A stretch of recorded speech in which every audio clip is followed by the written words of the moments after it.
my vapor story, I'll just tell it really quick. I have 4 daughters, and my daughter at the time said to me, you know, Dad, why do you want to die? She was just a kid. She was 7 or 8 years old. She said, how come you want to die? And I said, I don't want to die. What makes you think Dad wants to die? And she said, well, you smoke, and smoking kills you. So you must want to die. You know that smoking kills you. And it just killed me that was what I was teaching my kid. So she wrote a little book, like an 8-page book, and it had heartbreaking pictures, like, you know, here's what it looks like, me walking down the aisle without my dad. Here's what my dad's lungs look like, you know, just horrible, horrible stuff. So at the end of it, there was a little signature where I had to sign and promise not to smoke. And I signed it, and I lied, and I smoked, and I would, you know, put on a hat, gloves, and blow it up, and wash my hands, and hope nobody would catch me, but I just felt shitty about it. And I was a gadget guy, and I started reading about this technology that was, you know, primarily Chinese technology at the time. None of that stuff had really made it stateside, or it was very rare stateside. When people first saw me vaping, they thought I was using drugs. But I started ordering these gadgets from China, and you know, even the Chinese liquid, you couldn't get liquid stateside at the time, or at least I wasn't initiated into the vapor world enough to know where to get it. So, yeah, I started on, you know, really cheap Chinese liquid, really cheap Chinese gear. But the thing that blew me away about it was literally the first time I puffed it. As horrible as it tasted, I knew I was never going to smoke again, and I never did.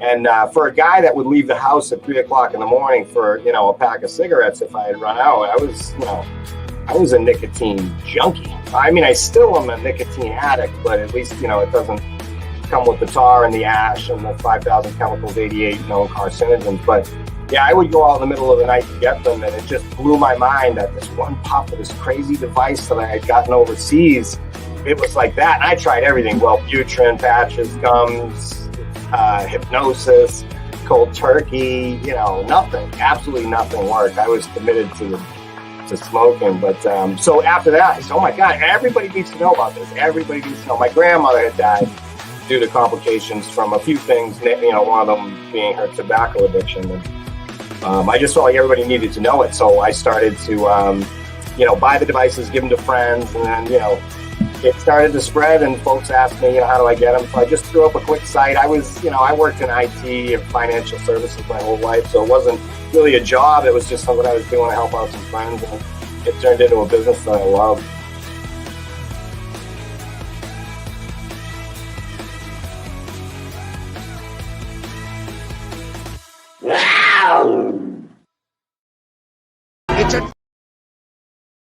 It's a trap. It actually is a trap. It's a trap.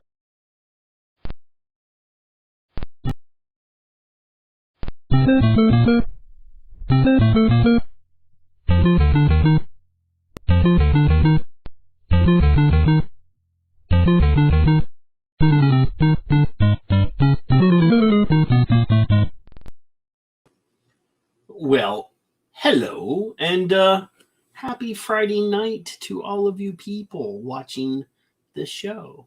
I see that Peggy sent Aaron to supervise us tonight. Hello, Aaron. Jason is here, and Michael's here, and Toasty's here, and Raj is here, and Mallory's here. There's people here. So, hello, everybody. But anyway, it's Friday night, so let's have some fun tonight. We're gonna talk about some stuff. We're gonna go. Oh, Addie's here as well. We're gonna go over to the Rumbles at the end for the real fun stuff. And Wicked and Vivi are, you know, they're here. They're hiding, but they're here. But anyway, howdy, Kevin. Kevin was late. He didn't show up until after I had gone live, the countdown and I had to play the really long opening to, you know, give him time because, you know, he's old and he doesn't move very fast. But anyway, let's get Kevin in here. You know, if you're not going to make my coffee correctly, I'm going to have to make it myself. Well, you know, that is important. I'm just here for the cake and pie. I heard there's pie. Is there pie?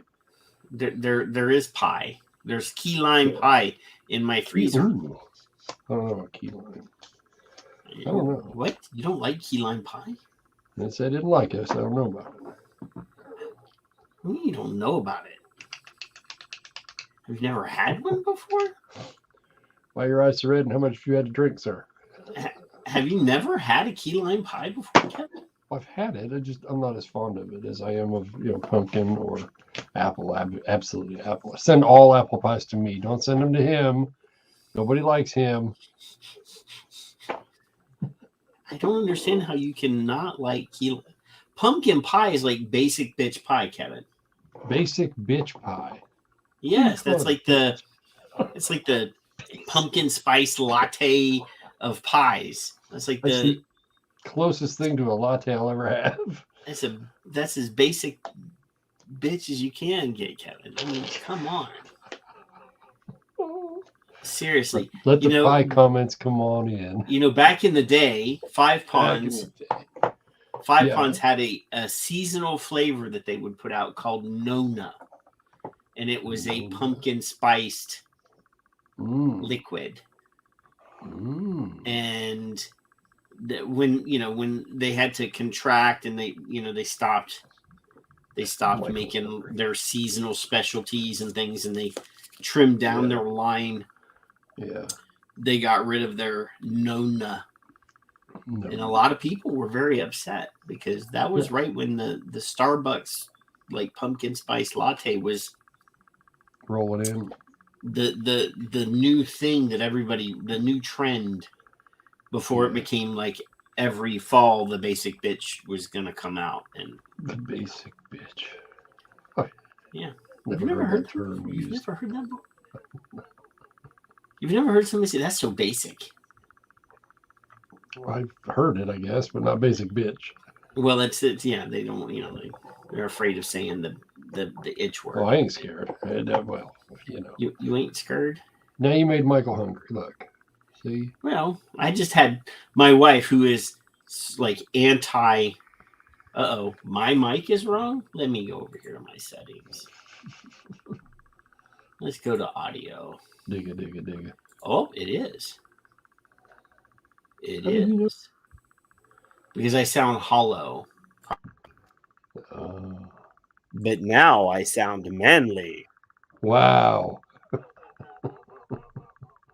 Now I notice the difference, but I didn't notice it before that. The Dunkin' Pumpkin. So there's this camera. Yeah. That has a mic. Yeah. Then there's a secondary camera over here. Yeah. That also has a mic, and that's the furthest away.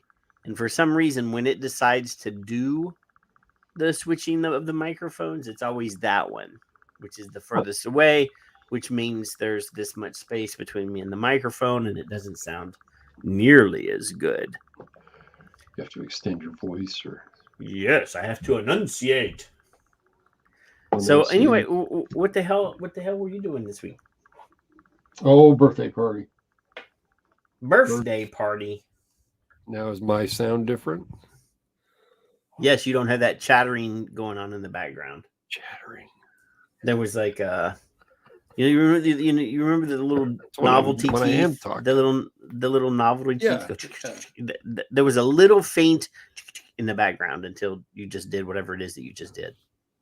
I turned on my mic. Oh. I just flipped. So we were both screwed up. Well, see, there you go. We just don't know how to plug stuff in. Didn't Mike yell and bother me about that one time? I think so. But yes, this week I was nesting. I cleaned my desk, and I cleaned that desk for the new computer that's coming in next week. Yeah. To replace the one that my wife stole. Absconded. She didn't steal it. She took it. She permanently borrowed it. She took possession. That's it. She permanently borrowed my Lenovo Yoga tablet, or not tablet, computer. Yeah. So I'm getting a new Lenovo Yoga. All I know is that Logan technically 8:07 tomorrow morning will be 5, but wow, what a little party we had on Sunday. He's only 5? Yeah, and then we had him Wednesday and Thursday. Wednesday. It seems like Wednesday. He's been on the show for like 7 years. I know. He's been on the show longer than I have. He's been on the show since your very first episode. I believe he was on the very first Yes. episode. I'm not sure. Pretty damn sure. I know he's popped his little head up and down on the on the lap here. Yeah. Yeah. So he was in that show with Charlie that Yeah. he said he didn't like us. Yeah. Yeah. Well, that he claimed that he never said. That's right. So remember, I had to correct his inaccurate statements. That's right. I've done little social media this week on purpose. So I've had better things to do. I've done a little bit, but I'll like post like 2 or 3 times during the week, and then Friday is when I really get super heavy. Yeah. On the Twitters. Yeah. But we've had appointments and shit, so we've got stuff. Yeah, we got stuff. Yeah. I heard. Let me open the stuff here. This is one that you sent. And this is going to be very boring. This is going to be very boring. Which part? Which one? I only sent you a couple, I think. Oh my god! The very first one that you sent. I'm doing them in order. That's how we roll here. Is that how we roll? That's how we roll. We do them in the order with which we found them. We're fiddle farting around. Is that what we're doing? He sent me Addy says he sent me a pumpkin Frosty. Yeah. Now, if you can figure out a way to make a pumpkin Frosty tobacco vape, Addy, you can make a bottle of 12 milligram and send it to me, and I'll try it out. Because, anyway.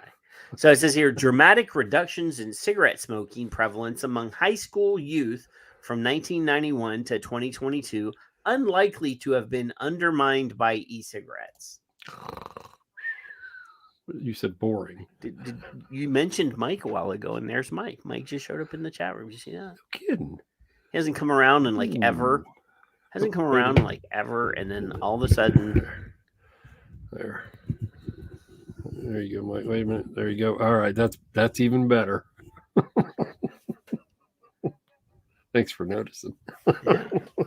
It might Addy, or which there's one black honey that is the best of the black honeys, and I can't quite remember right off the top of my head what that is. Yeah. But anyway, Kevin, why did you send this to us? Why did you? Why? Well, didn't they say that somebody said that this is vaping will cause more smoking among teens, right? There was that, yes. There was that lie. That lie did occur. And then they find that the dramatic reductions in cigarette smoking. Yes, they were like this. Went from 91 to 22. I wish they'd have gone like 2016 to 22, but I'm not the guy that's funding it. Well, I mean, it was like this, Kevin. Smoking was kind of going down like this in the 90s. I've got a chart. And then when vaping was sort of like introduced in 08, 07 in that ballpark there, it went like this. It went from like a slight downward trend decline to just a little. like this, and then yeah, it was like the big metal slide we used to ride on. Yeah, in the middle of the summer in shorts, made the same going noise down the hot metal slide. Yeah, just Yeah, I've been hearing that same noise for a few years now. So we'll read the extract or abstract real quick and the conclusion. We're not going to read all the crap in the bit. Good. So it says here, there is concern that youth e-cigarette use could lead youth to initiate cigarette smoking, which we have been denying for years. We've asked for proof of this gateway. Where is this gate that you keep talking about? They hide. They say we don't know exactly where it's at, but we know it's there. Is always what they say. There it is. This study identifies epochs of cigarette smoking among U.S. high school students in 3 commonly utilized national school-based surveys over 30 years, 3 decades, without a priori assumption. We examine that means without priori, without having any assumptions prior to. We examine trends in ever and current cigarette smoking among high school youth from 1991 to 2022 in 3 data sets: the Monitoring the Future, the National Youth Risk Behavior Survey, and the National Youth Tobacco Survey via join point regression, which is a statistical model that I had to recently learn about because my wife is taking statistics. Anyway, high stable rates of ever smoking were noted from 1991 to 1999, and then significantly declined from 1999 to 2013. Declines accelerated through to 2022. In the New York, the National Youth Tobacco Survey, ever smoking significantly declined from 1999 to 2018. Then declines accelerated to 2022. So it was already going down, and then it went at the very end there. Current cigarette smoking reached its peak in 1997, and then significantly declined from 1997 to 2013 in the National Youth Risk Behavior Survey and Monitoring the Future, and similarly in the National Youth Tobacco Survey from 1999 to 2018. Declines in current smoking then accelerated in all surveys through 2022. These findings suggest dramatic successes in reducing youth smoking since the late 1990s, with more rapid declines in prevalence in the past decade. So then we scroll down. We're not going to read all this. This is one of these regression model things. Look at that. Keep going. Well, conclusions are Oh, did you see Canadian Vapor showed up and Justin showed up and more people showed up? You know, just saying. Oh, we must have been doing something wrong last week. I don't know, man. It just happens. Healthy peoples. That's a possessive there. A 2030 goal for youth cigarette smoking, which uses the National Youth Tobacco Survey as its benchmark, has already been achieved and exceeded years ahead of schedule. You're welcome. Concerns about a potential rise in adolescent cigarette use following the introduction of e-cigarettes to the U.S. market in the early 2010s are not supported by the data. In fact, the emergence of e-cigarettes has coincided with the most rapid declines in cigarette use over the past 30 years. It is important to recognize the possibility that had e-cigarettes not been available, changes in cigarette smoking prevalence among youth may have been different. Kevin. This includes slower and faster declines. However, given the lack of counterfactual, it is not possible to empirically evaluate this. Nonetheless, public health targets should expand efforts to reduce combustible tobacco use in young adults, given important shifts in initiation and progression in this age group. Novel tobacco control, now it's not just tobacco. Now they have to do novel tobacco. Yeah, because they're funny. Because they want to include novel tobacco products. Novel. Yes.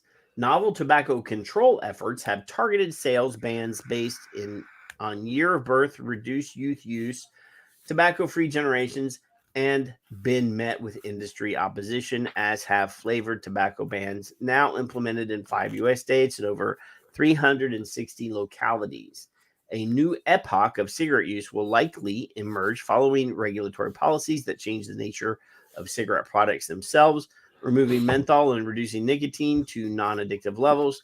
The extent to which these policies experience the successes of earlier epochs will depend largely on the compliance of cigarette companies and continued pressure from public health and tobacco control efforts to reduce the harms associated with combustible tobacco use. Yeah. Yes. I don't know how we went from fictitious predictions. Fictitious is a loose word, to insignificant endings. Insignificant. And I mean just very, very few. Now, I'm going to give the other coin for a second, the other side. David has said, no, they're smoking more than you know. And they probably are. I agree with him. But they're taking they're taking these tests. I said, where do they, Patrick, can you find out where they put these little tests out for the youth surveys, all three of them? Well, they go to schools. Well, schools, but where? What Random. cities? They're randomly selected schools, Kevin. Yeah, are they? And then Supposedly. when they're done, well, right. But how come we can't figure out where they are?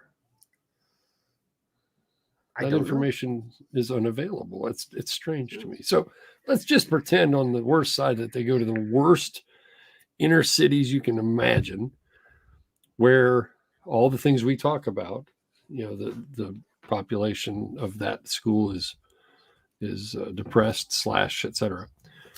Economically and otherwise, and then they're all smoking or vaping in that instance. So then they can play with those numbers, couldn't they? Because then they extrapolate. That is possible. Where are my promised smokers? Well, they're coming. They're coming. Yeah. Don't you worry.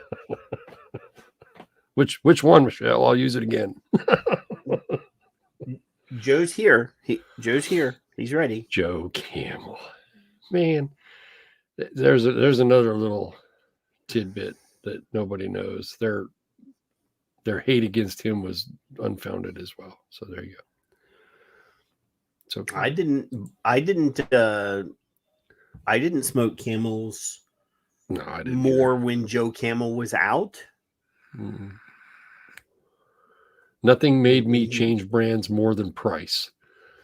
That was the thing. Yep. That's about it. That's all it took. Towards the end of the week, I was smoking Doral. Yep.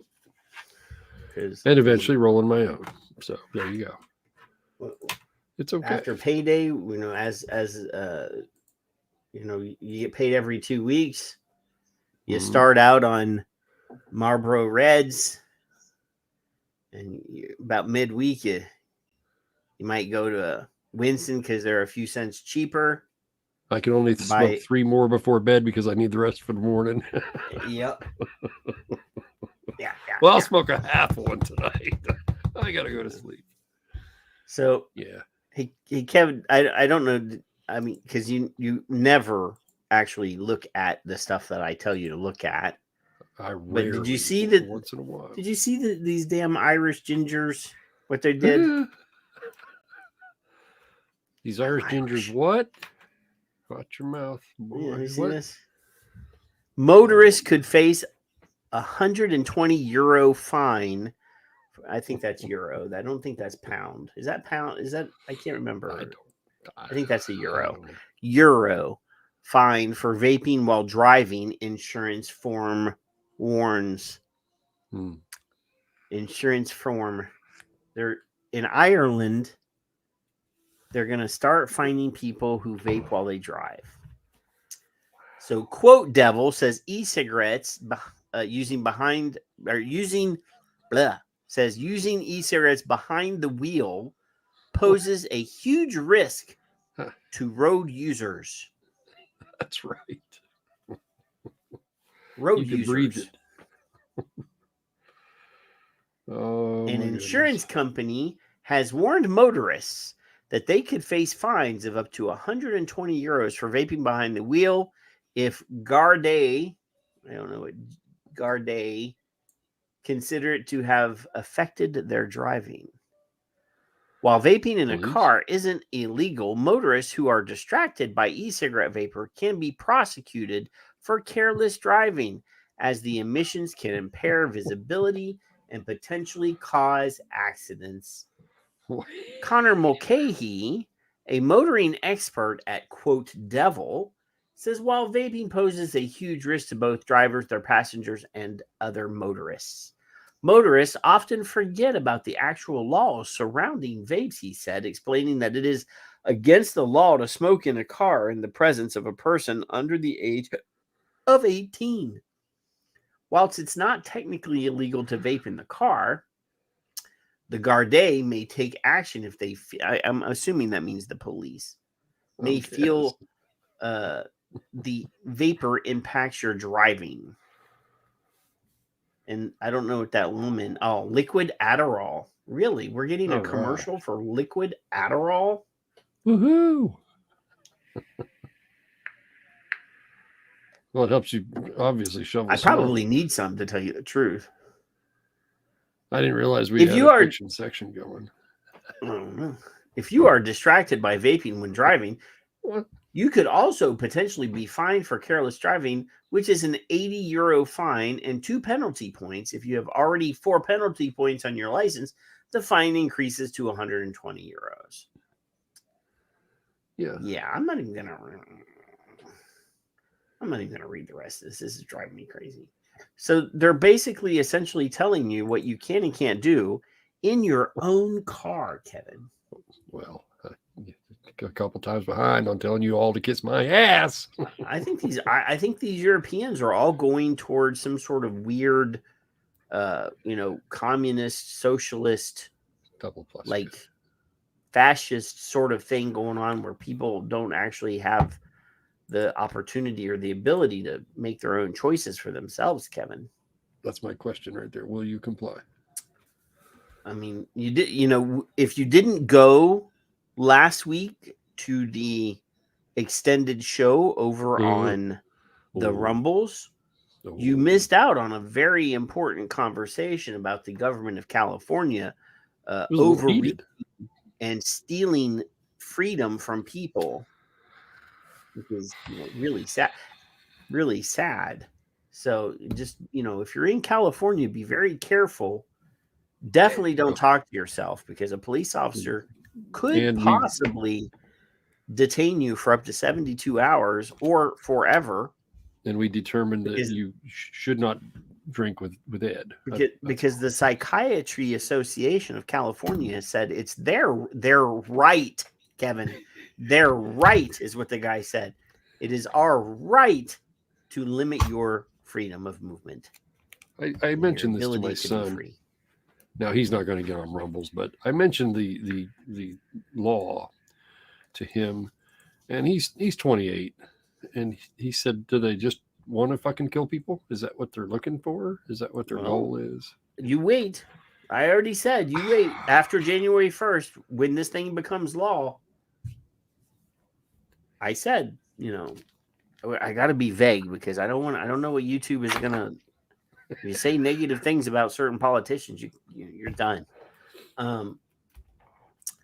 Essentially, like I said, most, if not, a very high percentage of homeless people are veterans. Yes. Most of them, or some of them, do suffer from PTSD. And a police officer coming up armed doesn't know how to approach someone with mental illness, doesn't know what to say, says the wrong thing, or aggressively stands over the person while they're sitting on the ground, something bad's going to happen. Just because they may just be having a bad day and need a hug. They're just a little out of doors, and Anyway, all right. So here in Texas, we got a new law recently that says that kids that get caught vaping in school have to be sent to the diversionary school because of their horrible behavior, right? Well, yeah. And we've already read some articles in here where superintendents were saying that this system was not designed for a massive influx of all these students going to the diversionary program. So it says here, Georgetown ISD seeks exemption to law requiring harsher penalties for nicotine vapes. Exception or exemption? Exemption. Exception. Oh, exception. Exception. Same thing. Whichever. Same thing. Yeah. Weird. So it says here that the editors note this story has been adjusted to clarify language about the scope of the exemption. Good. See, good. Exemption here. But it's exception there. Exception there. See? Spell check, kids.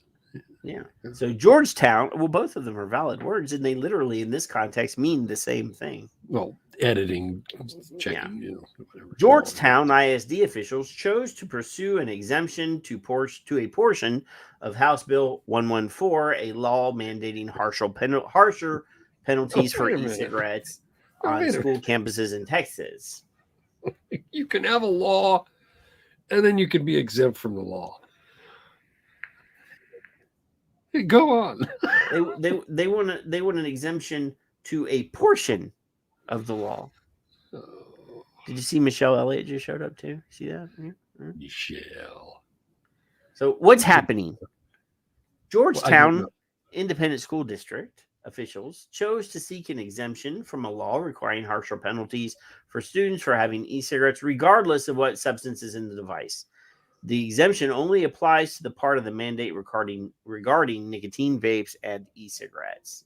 So they're saying if the kids only have nicotine and they don't have the MJ, why are we sending them to this horrible school that's going to get, on their permanent record? Remember when you were in school, Kevin, and the teacher would say, I'm going to put that in your permanent record.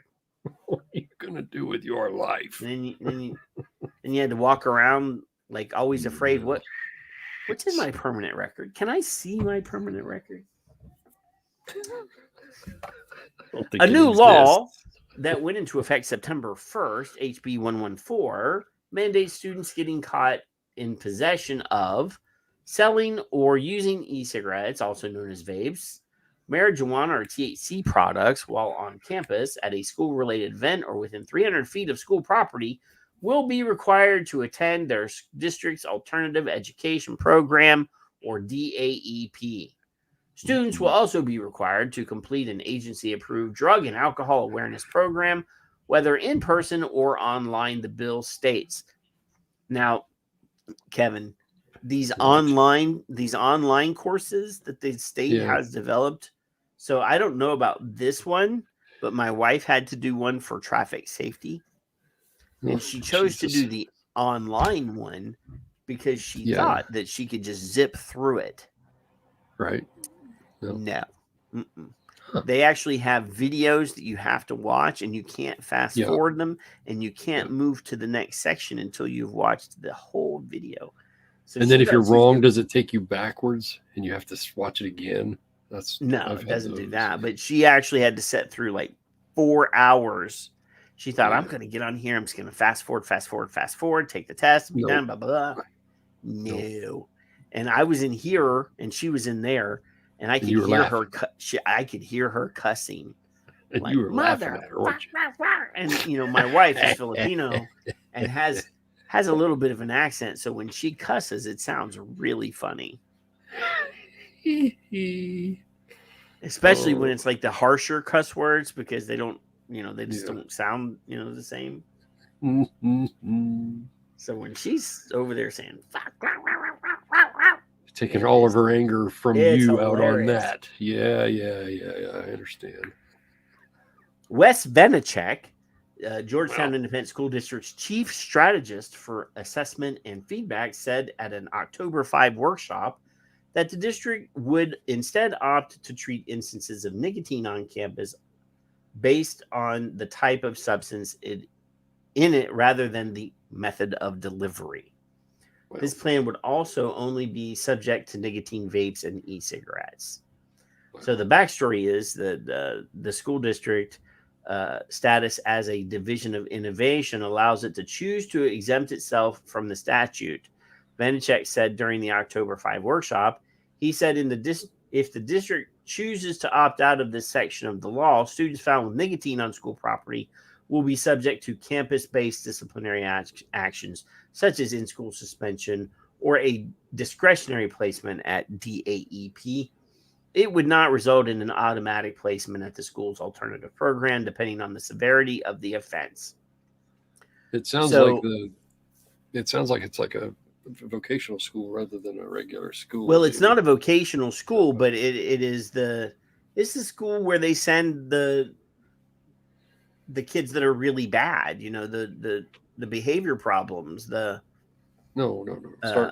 let me clarify what I'm thinking before you say what you're thinking. The one that wants the exemption is the bad school, or is that like a vocational style? That's the independent school district. It's the entire school district of Georgetown. Oh, okay. It's not all right. No, but they have some sort of innovation status as sort of maybe a magnet school district or whatever. Yeah.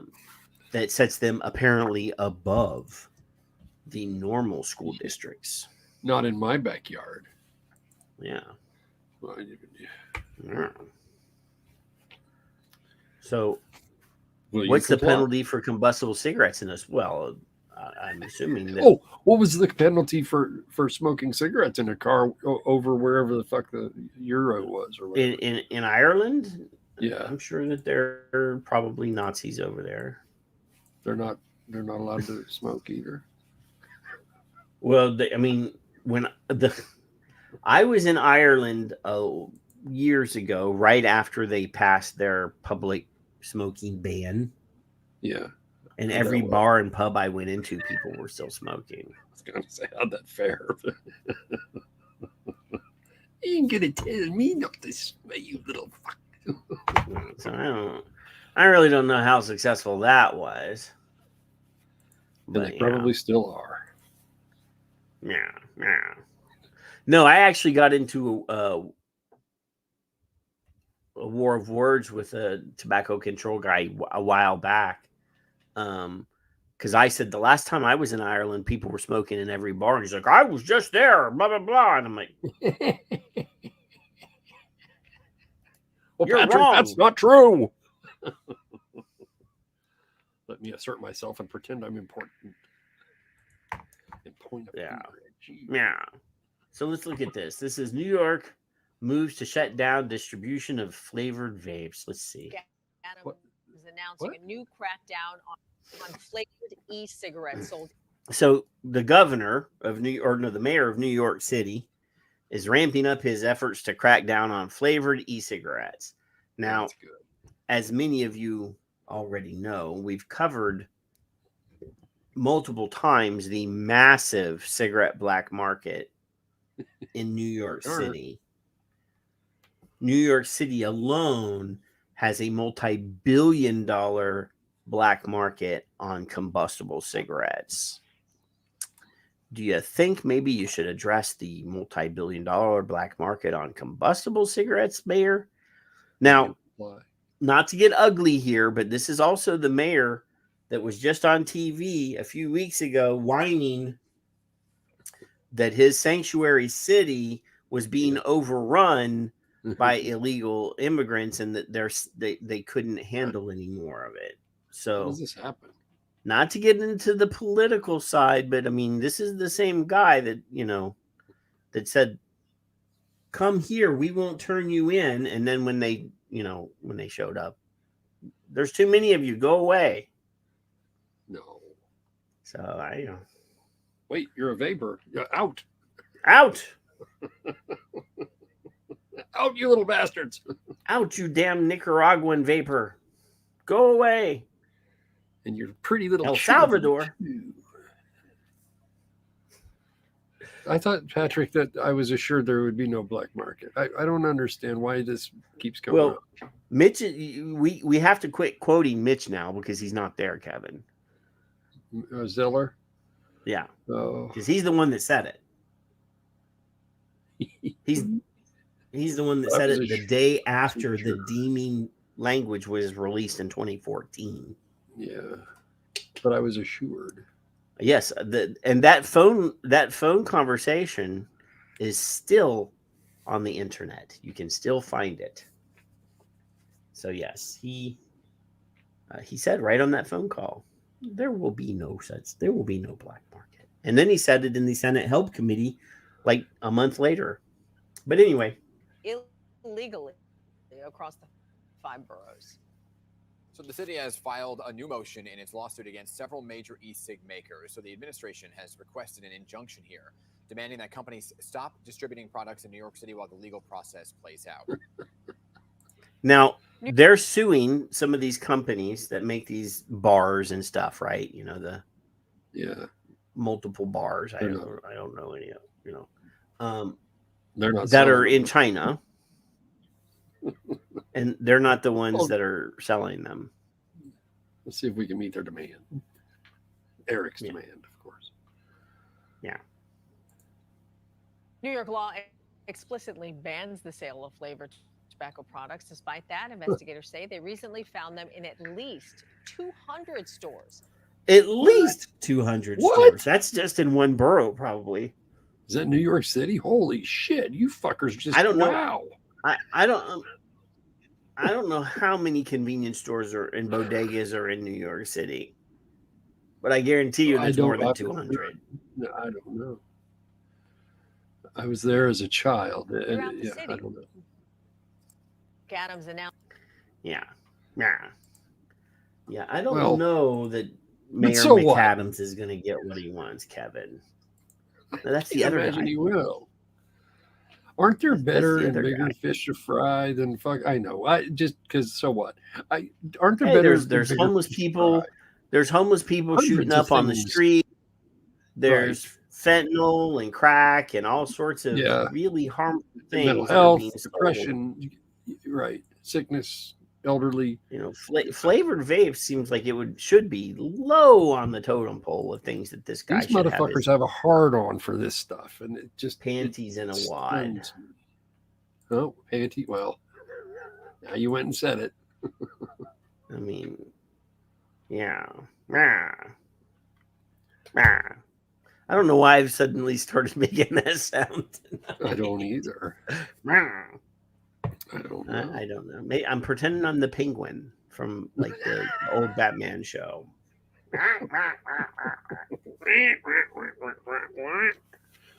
I actually have. You need a cigar. I have the Batman show. I could be sitting here watching that instead of talking to you. Well, thank you. But will I comply? I don't think. I don't know. Karen. I'd start a fucking thing off and go home. Yeah, you have to comply. So speaking of boring shit, this is another thing that you sent. You're welcome. Why is my camera all fucked up? I don't know. It's dirty. It's dirty. Your lens is dirty. Well, so you sent this thing that says reducing e-cigarette use among youth and young adults, evidence of the Truth Campaign's impact, Kev. Yeah. Just drop straight down. Other than evidence. We've at least got to read the background here. All right, that's fine. So it says here, mass media campaigns have been shown to be effective in reducing cigarette use. However, evidence is limited for whether campaigns can shift e-cigarette use among youth and young adults. To assess the impact of the Truth Anti-E-Cigarette campaign, which focuses on the effects of vaping on mental health, this study examines the relationship between campaign awareness and e-cigarette behavior amongst youth and young adults, is what YYA means. It's the Ute. The Ute. Now, there's a really good song by Rush called YYZ, not YYA. Just,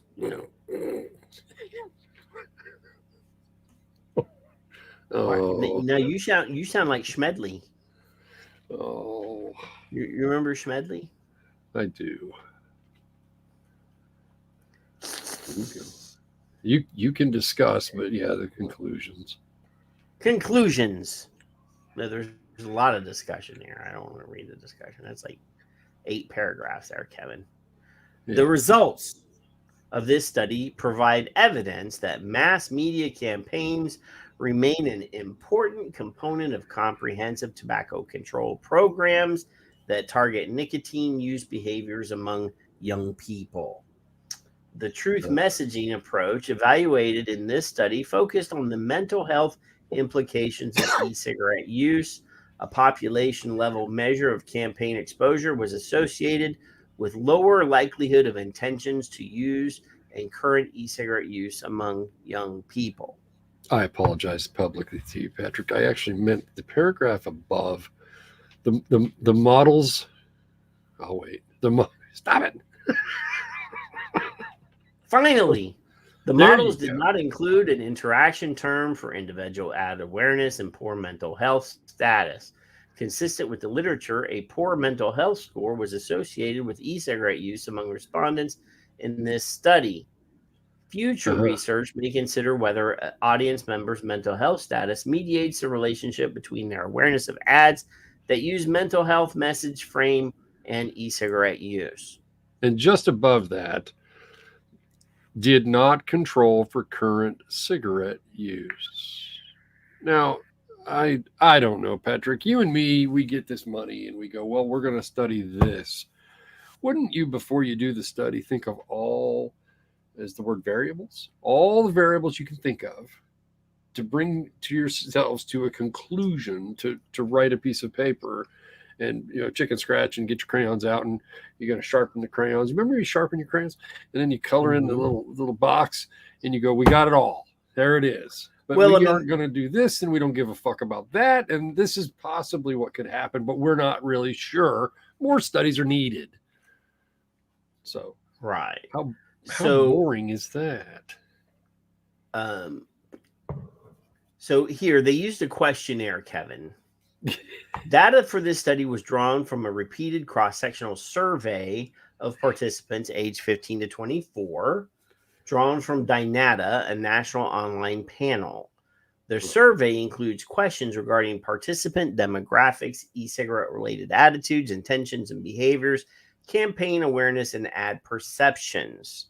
The study sample includes 18,377 respondents who were each surveyed once between September 2021 and October of 2022, which corresponds to the launch of the mental health, It's Messing with Our Heads campaign.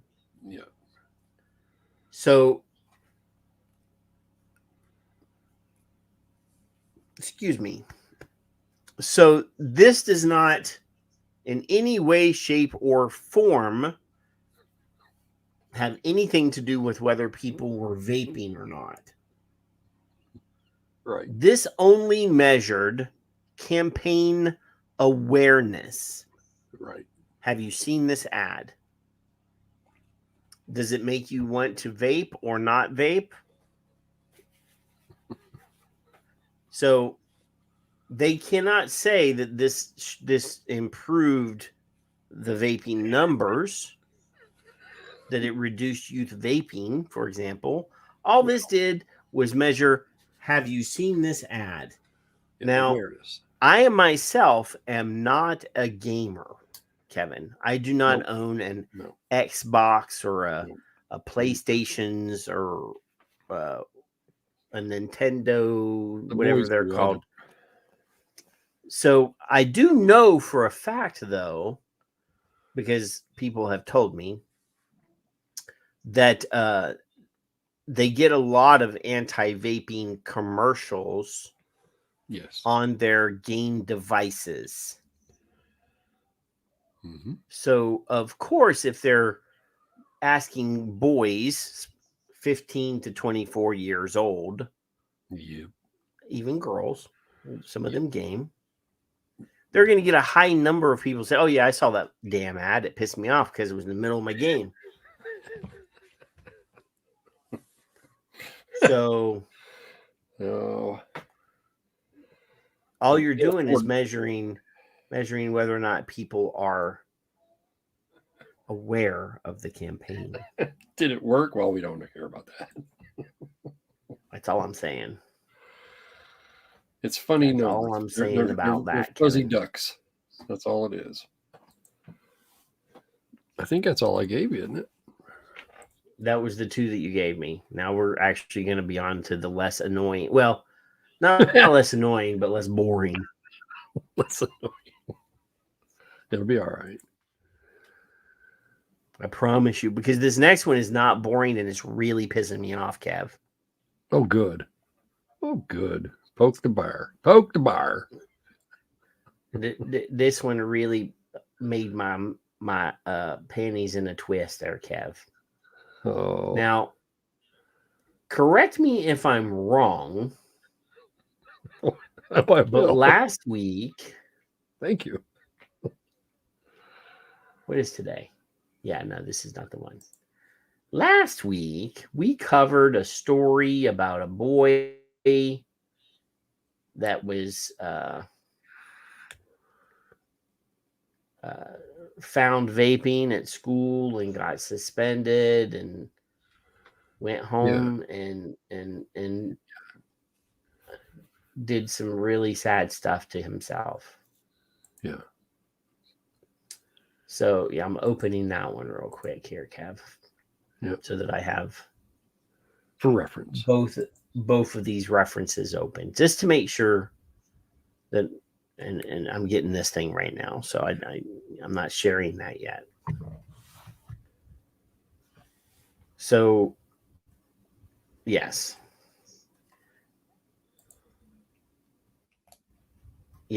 Okay. So last week, Kev, I think I pre-rubbed this one too much. I don't want to rub it too much. It happens to the best of us, doesn't it? Right. So last week we covered this story about Jace Emily, 15. He in Indiana.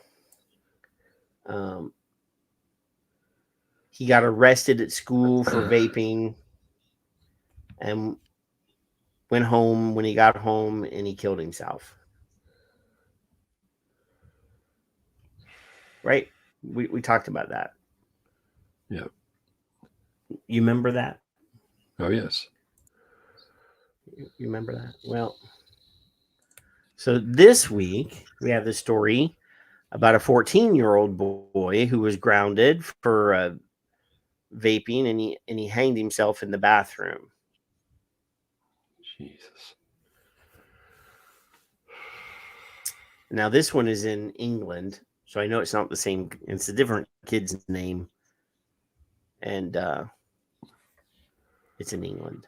I don't know what the purpose of this is, Kev. This guy's a schoolboy hanged himself at his family's £1 million home after he was grounded for vaping. I don't either. So I don't understand why they have to include the value of the home. No idea. It looks like you're trying. You even put it in the headline. I don't know why you would include that. This is a tragedy. It doesn't matter if the kid has money or if his family has money. This is going to continue to happen, Kevin. Yes. And I'm going to continue to rub all their fucking noses in it. Every one of these groups that are pushing this fear campaign about how vaping is going to destroy your child's brain has gotten all of these teachers, all of these parents, everybody all in an uproar. They're all fired up because they think that vaping is going to cause brain damage in their kid. So then they go in whole hog. They go off because they think that they're protecting their kid. So they're going to be extra vigilant. They're going to be extra aggressive because they don't want their kid to be brain damaged. From because all all these assholes out there campaign for tobacco-free kids, the pave mommies, all of these assholes have stirred the pot so much that parents are so afraid that their kid, little Timmy, is going to have brain damage. So they're going hyper aggressive. This kid got shamed at school. Kid last week got shamed at school, got arrested. It's on his permanent record. He's not going to get into a good college now. Goes home and kills himself. This week, this kid gets suspended, goes home. Parents punish him even more. He locks himself in the bathroom with some comic books, and he hangs himself in the fucking bathroom, Kevin. I mean, Unbelievable. Why does it appear like me and you are the only people that are like I don't know. horrified that I don't know. that are making this a big deal? I don't know. I mean, I am at. I mean, it's hard for me to speak when I get really pissed. This is fucking kids going home at 15 and 14, going home and killing themselves because they can't see an end. They can't figure out how to get themselves out of this trouble because mom and dad and the teachers at school, everybody thinks that they're saving this kid from a life of brain damage. So they're being hyper aggressive. You can't do that because that's going to cause you to have brain damage. You're going to have brain worms, Kevin. Yeah, that's right. So that they go home and then they do something that they can't take back. Yeah. I mean, this is horrible, and it's continuing. Of all, I guess I don't know. Even in the UK, this one's in the UK. The one last week was in Indiana. Right. I don't know how I can verbalize my anger in an appropriate way, but if you're pressuring a child, you got to get good grades. You got to do all your chores. You got to do good in school. You got to be blah, blah, blah, blah. Then there's bullying and there's his parents grounded him. Involved. Right. And money doesn't matter in these instances. It just horrifies me. The pressures of a child. I think it was here. The FDA.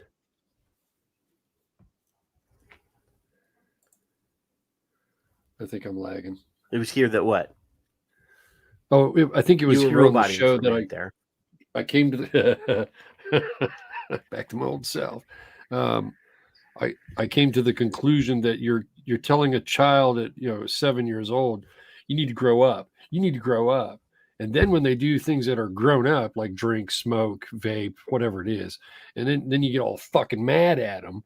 Now you're sending them mixed messages, and stop doing that. Let fucking kids be fucking kids. Talk with them. Have conversations with them. Give them something to look forward to every day, rather than Kev, beat them about the fucking head and face. When you were a kid, what? How many after school programs did you participate in? Yeah, I don't think smoking pot counts. I did intramural. Did you have like dance class and little league and? I had little league. I had football. I had karate. Some of these people that I know that have kids, their kids have like stuff every other night or every night of the week. Yeah. And they have no time to come home from school, do their homework, and then go out and play. No. Very little. So, I mean, and I'm a very structured person. I like structure, Kevin. Don't get me wrong. But as a kid, he will. Yeah. As a kid, I was chaos incarnate, man. I didn't need all that. Right. Like I didn't realize that I needed some structure to focus my Boy Scouts. I was in Boy Scouts. My evil. Yeah. We were too poor for Boy Scouts. So like I played in the Boys and Girls Club basketball until the first game, and then my parents realized that they had to shell out $30 for a jersey, and they didn't have $30. So I quit Boys Club basketball. Did all the practices, did everything, and then $30. Fuck that. Yep. No. Yeah. So, yeah. That's how we were. Yep. I rag my mom about that to this day. Like, Mom, you realize the reason I'm so chubby is as a kid, when I wanted to play sports, you wouldn't let me because you didn't have $30. That's right. And she says, fuck you. That's what I was going to say. That's even better.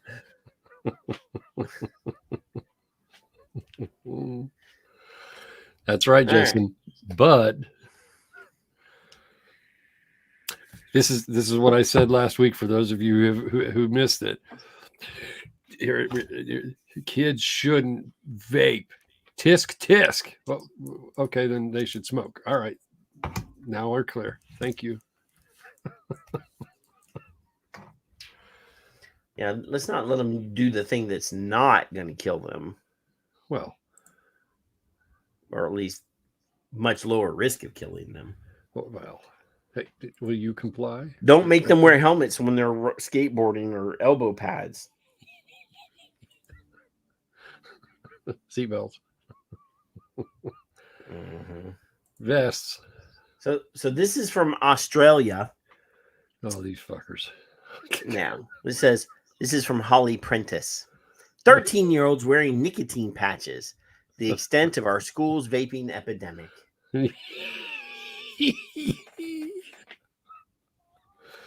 Oh. Woo. Teachers warn vaping is set to rob a whole generation of students from holding a job as they are unable to work for more than an hour without needing a nicotine hit. A seminar in Bunbury heard that already employers were already calling schools to complain of students sent on vocational experience that go missing and are unable to work for required periods due to vaping. Oh, you unproductive shits. I think they're out there playing on their phones. I don't necessarily think that they're. What? You know, how many young people do you know that can take their phone and put it over there and leave it over there for an hour? You know, I went while they're awake. Listen to me, Patrick. I went to the doctor's office with my wife during the week, and we were sitting in the waiting room. There are 4 adults, at least, if not older than we are, at least our age or older. And we're just kind of sitting there chatting, and she taps my arm and she points in a sweeping motion, quietly. And I look, and this is, I don't have my phone in here, but this is what they're all tapping on their fucking phones. Good. I mean, not that I'm saying bad things about being on social media. No. But guilty of it. I mean, we do use we do use X a lot here, and we currently are on 5 or 6 different platforms right this minute. But that's because you're forcing me to do this against my will. So yeah, I've twisted your arm. But anyway, the seminar at the Dalyup College on Tuesday had I guess that's West Australia Country Health Service warning parents and teachers on the increasing health risks associated with vaping, with teachers desperate to find a way to help students. Bunbury teachers said multiple students were caught daily vaping, hiding vapes in their scarves or sleeves, and exhaling the fumes into their shirts during class, with fears the devices could explode from overheating when concealed in clothing.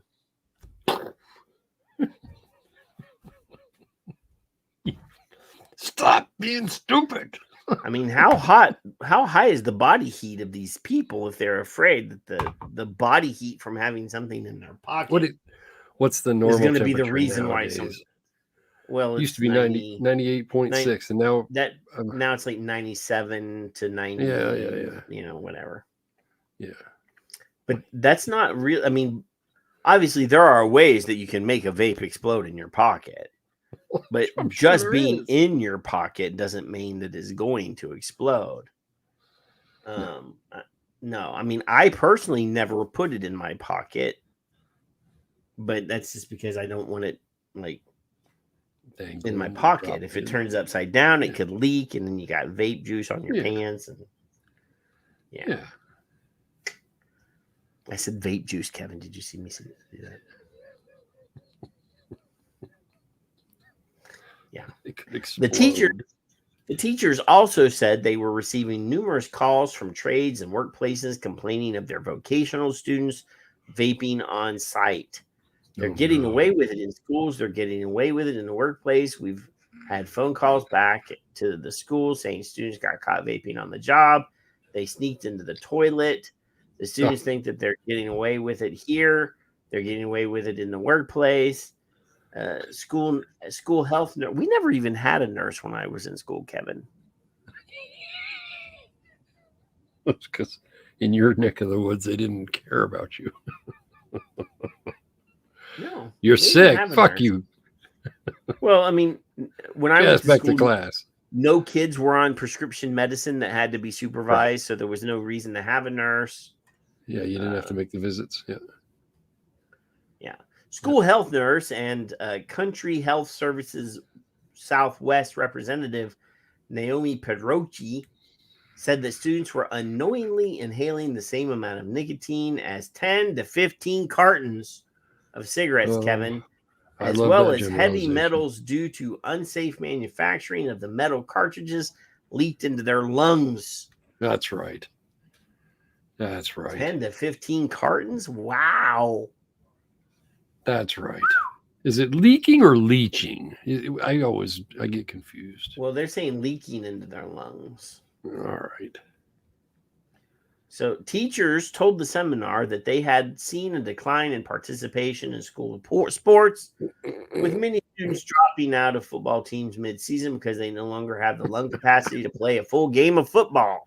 That's such bullshit. So getting caught with a vape at my school results in a mandatory suspension. And on the first day, I had 6 referrals on my desk. Well, I guess they won't comply. The first kid was like, I'm going to be the best drug dealer in town. But the next 4 kids literally thought that vaping was just flavored water, and they were quite upset about it. Yeah. This week and last week, we both heard somebody make that argument. I don't understand. It's just water vapor. Yeah. I haven't heard that in years. Now suddenly it's been a while. It's back. Everything repeats in this. It's all cyclical. World. Cyclical, yes. Kevin. Yes. Where did the patch go? I haven't seen anything in here about a patch, by the way. Oh, here it is. Nurses like Miss Pedrochi are seeing an increase in students needing help quitting addiction, with the one way of treating nicotine addiction for students this young being wearing nicotine patches. There it is. All right. So follow along with this, will you? We don't want children using nicotine. So what we're going to do is we're going to give them nicotine. We're going to give them directly where they can conceal it and stop that bullshit. Because nicotine, you fucking retards. What is wrong with these people? They're stupid. I never stupid is as stupid does. Vaping. Well, Mom always said. Mom always said a lot of things. Yeah, that's like really one of the only movies that actually make me get a little misty-eyed. I love that show. What I don't understand, and I don't. Maybe you can explain it to me in like a 4-year-old term, like if Logan was here because he's 5 tomorrow, is you don't want a child to use nicotine. Now I've suggested because it causes brain worms, Kevin. Right? Because I've suggested this on Twitter. We'll just give them all patches. Why wouldn't you do that? Because if they're addicted, Patrick, listen. If we were at school together and we were in the same clique and we're like, well, fuck, they keep finding us doing this. Unless you got held back a lot, that would never happen. We're gonna go to jail pretty soon if we don't stop fucking around with this stuff. Oh, what about them patches? And then you and I would be like the patch kings, and we'd give them all to our friends, right? Because nicotine. I'd be making bank, man. We'd be if I was a kid, if I was a kid now, if I was the kid I was then, now with the internet and stuff, I'd be ordering fucking huge nicotine patches from China, like the good stuff. That's right. I'd be selling them at a huge premium at school. You'd be slapping them on their ass in the locker room. How about that, boy? Wouldn't have to be selling pot. I could be. No. No. All right. That's the market. Here. It's an untapped market. Let's go over here to Louisiana, Kevin. I'm not going to pick on Florida tonight. I'm going to pick on Louisiana. And for the record, all you I did get fucking my master's parents degree in California, in Louisiana. Oh, So. don't say the C word. Almost for all you parents who don't know any better, they have drug testing kits that you can buy. And now, kid, why, both Kevin, why THC, are you dropping a dime on these kids now? THC and nicotine. So why are you teaching parents how to like spy on their? Why? Parenting is an action verb, and clearly there's a deficit in parenting skill. I'm just trying to help.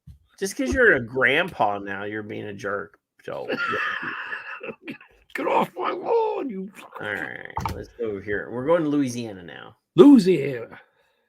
Story at 6. Louisiana local business owners will soon see the effects of a new Louisiana law that seeks to regulate nicotine vapes. NBC 10's Valerie Moravi tells us about the impact and the details. A new Louisiana vape law will go into effect November 1st, affecting vape products without FDA approval in hundreds of based companies across the state.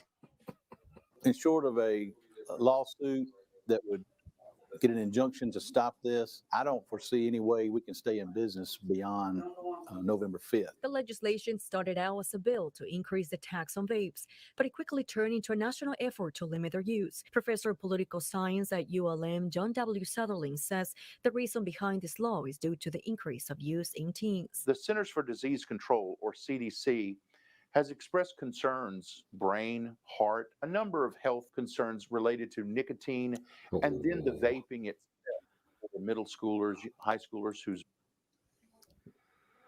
Yeah, I have one of those. I have two of those. I haven't seen a lot of... these are... They're over here in a box somewhere. So brain and heart, Kevin... Yeah, well, there was none of this from, I think it was 98 to, I got a meme that I just saw something I made quite some time ago that popped up on my feed, and I was like, hey, I made that. And it was like 98 to 2011, there was no brain damage from any cigarette use among youth reported between those years. And I was stunned to know that. I looked as best I could at that time. Couldn't find it. I couldn't find any. I just couldn't. So cigarettes are safe, I guess. Let me go back here to this redneck dumbass where he says the CDC says heart and brain. For middle schoolers, high schoolers whose bodies are still developing, this can represent a serious... Now, Kevin... What? There's no way in the world. Don't do it. Don't do it. I would ever look at this guy. Yeah. Now I'm just making a very, very superficial decision here, Kevin, because I'm a big guy too. My doctor send all your comments and complaints to him. He said, I look at you, you're fat, you're white. You, in my head, you got to be diabetic, you got to have high blood pressure, you got to have high cholesterol, and your blood is perfect. Now, I could be falling into that trap too, but I look at that guy, and I'm like, I don't think I'm taking any health advice from him.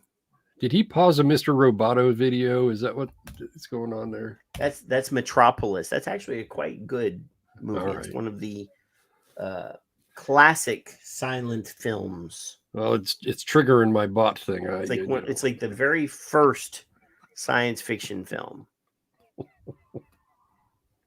So anyway, that's right. The law states that every vapor product manufactured or sold in the state of Louisiana must be registered with the Louisiana Alcohol and Tobacco Control by November 1st. So now they're saying that any nicotine vaping product sold in the state of Louisiana must be approved by the state of Louisiana before it can be sold. legally. And that each product must be or costs about $100 to register. That's $100. And this is not, I mean, apparently it's not the manufacturer that's responsible for this. No. It'll be the sellers. Right. Because the manufacturers are going to be like, well, we just won't sell in Louisiana no more. Right. That's happened. There are national e-liquid lines that will not sell their product in Minnesota, for example, because there's a huge giant tax. Yeah. Well, there you go. We have seen national program or national companies say we're not selling in your state because of this or that or whatever. If a product is not on the registry, it can't be legally sold. To get this product added to the vape directory and get on the list, each individual SKU, every flavor, every strength would cost $100 to make an application, and that's no guarantee that it would even be put on the list. Owner of the Eastbound Vape Shop, Spencer Sandyford, says this law will have a significant impact on his business. We're in the process of putting on a clearance and liquidating all of our product now. I wonder, do they have a website? Right. Let's go stock up, Kev. I think it's kind of nice on occasion to be able to see an articulate human being at a vape shop. What did I say that out loud? You did. I'm surprised they didn't find the vape shop guy from the trailer park.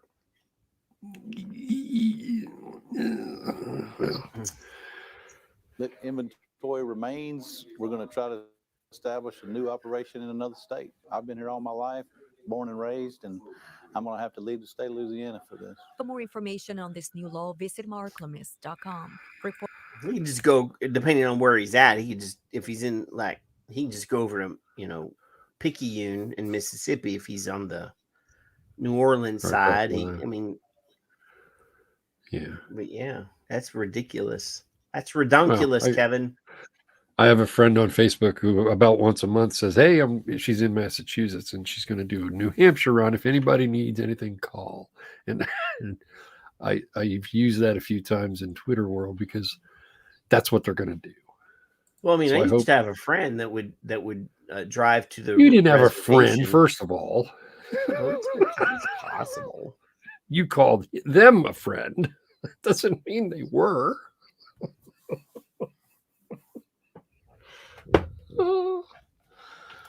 It's all right.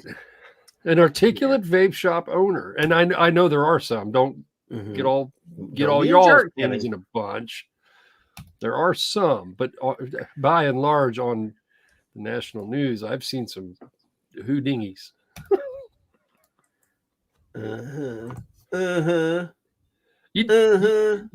They got me being interviewed, is what it is normally.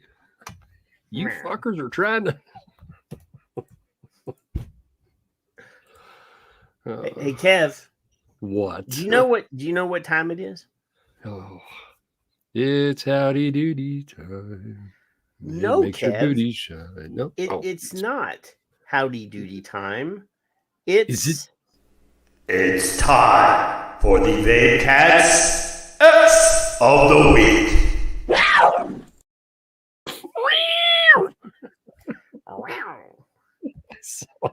That one I did see. I didn't play it, but I saw it. I'm done. So Kev, you sent a tweet. I did. If I remember correctly, we played a section of this video that's on this tweet like 2 weeks ago. Not this section of the video, but the same woman was on a video that we tweeted or that we showed on the show. Okay, yeah. This is what you sent as your X of the week, Kev. Oh, hang on, I don't know. Go ahead. Before I sent you a tweet. I sent you a tweet. I didn't say tweet of the week. Yes, you did. You said, "Yep, tweet of the week." Listen here, Zippy. Oh no, this is not. This is a different one. I found it. Right. This is not a video. I want to make sure everybody knows that he's fucking wrong, and that's the way I see it. This is not a. This is not a. It's technically not, but it can be. It could be. It's not a video, but all right. So anyway, so this is This is from Ash. Yes, that's This the is tweet. from Ash. Ash. And it says, brief advice from healthcare professionals. Brief advice from healthcare professionals can increase success rates of quitting smoking by up to 30%, while intensive advice can increase it by 84%. And then they got a little chart. They got a chart. So So it shows the benefits of quitting smoking, Kevin. So now I guess they're saying if you have a little support, it helps.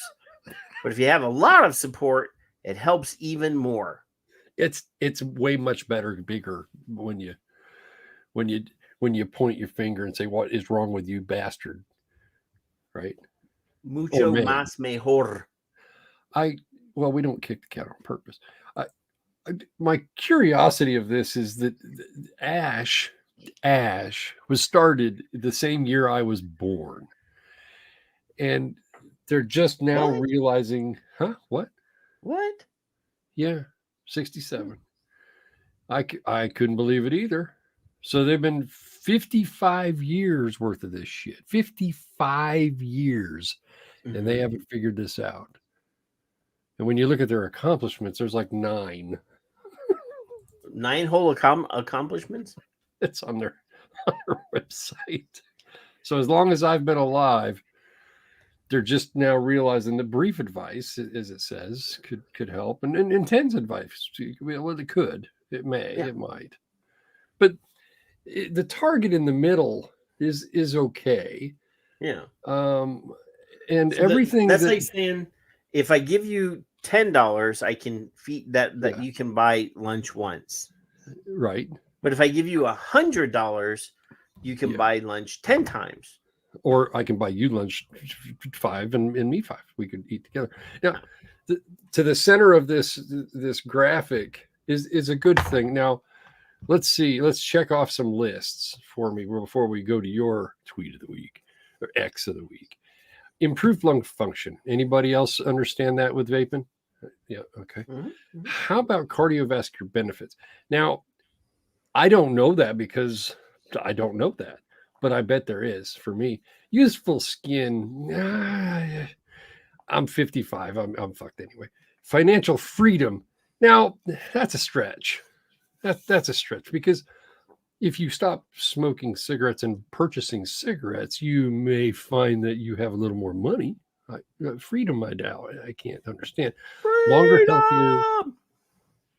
Jan must be watching a movie. Longer, healthier life. I hope I'm alive long enough to see Ash go out of business. Social, environmental benefits. Well, if you say that meeting Patrick and Fig is a benefit, all right. Enhanced senses. Taste and smell were within hours of vaping. Hours. I couldn't even believe it. And better breathing was like within days. It was days. So I can do all that and still vape. Isn't that neat? Mm-hmm. Anyway, so 55. Congratulations, Ash, being to be on this earth as long as me so far. Y'all have done well. Slow golf clap. So that's all I got. My tweet of the week is not from one of our circle. Most, good. It's by somebody that I don't even know. Yeah. I know that he's actually said, on some videos that he lives in Colorado. So, okay. But a lot of you may not be in the know of who Mike Barron is. No. Mike Barron is a comic book writer. He writes novels as well, but he's mostly known. He wrote for the Punisher. He's written some Batman. He wrote, he's written multiple runs on multiple comic books. He created a superhero comic book character called Nexus. Anyway, but today he tweets this picture that I just thought was hilarious. That is hilarious. There's a similar one we have running around. It says, 18-year-olds, can I please have a cigarette or a beer? U.S. government. Best I can beer do for is a you. war. No beer for you. So I saw that and I was just like, oh, this is our brand of shit right here. And since It I'm a is. huge Mike Barron fan, I just thought it was hilarious. I saw that. Yes. And I was just like, yeah, I'm giving him tweet of the week because he's not one of Good. us, but Thank you, Mike. We appreciate you. He's pretty cool. And I have another one, Kev, because I can do that if I want to.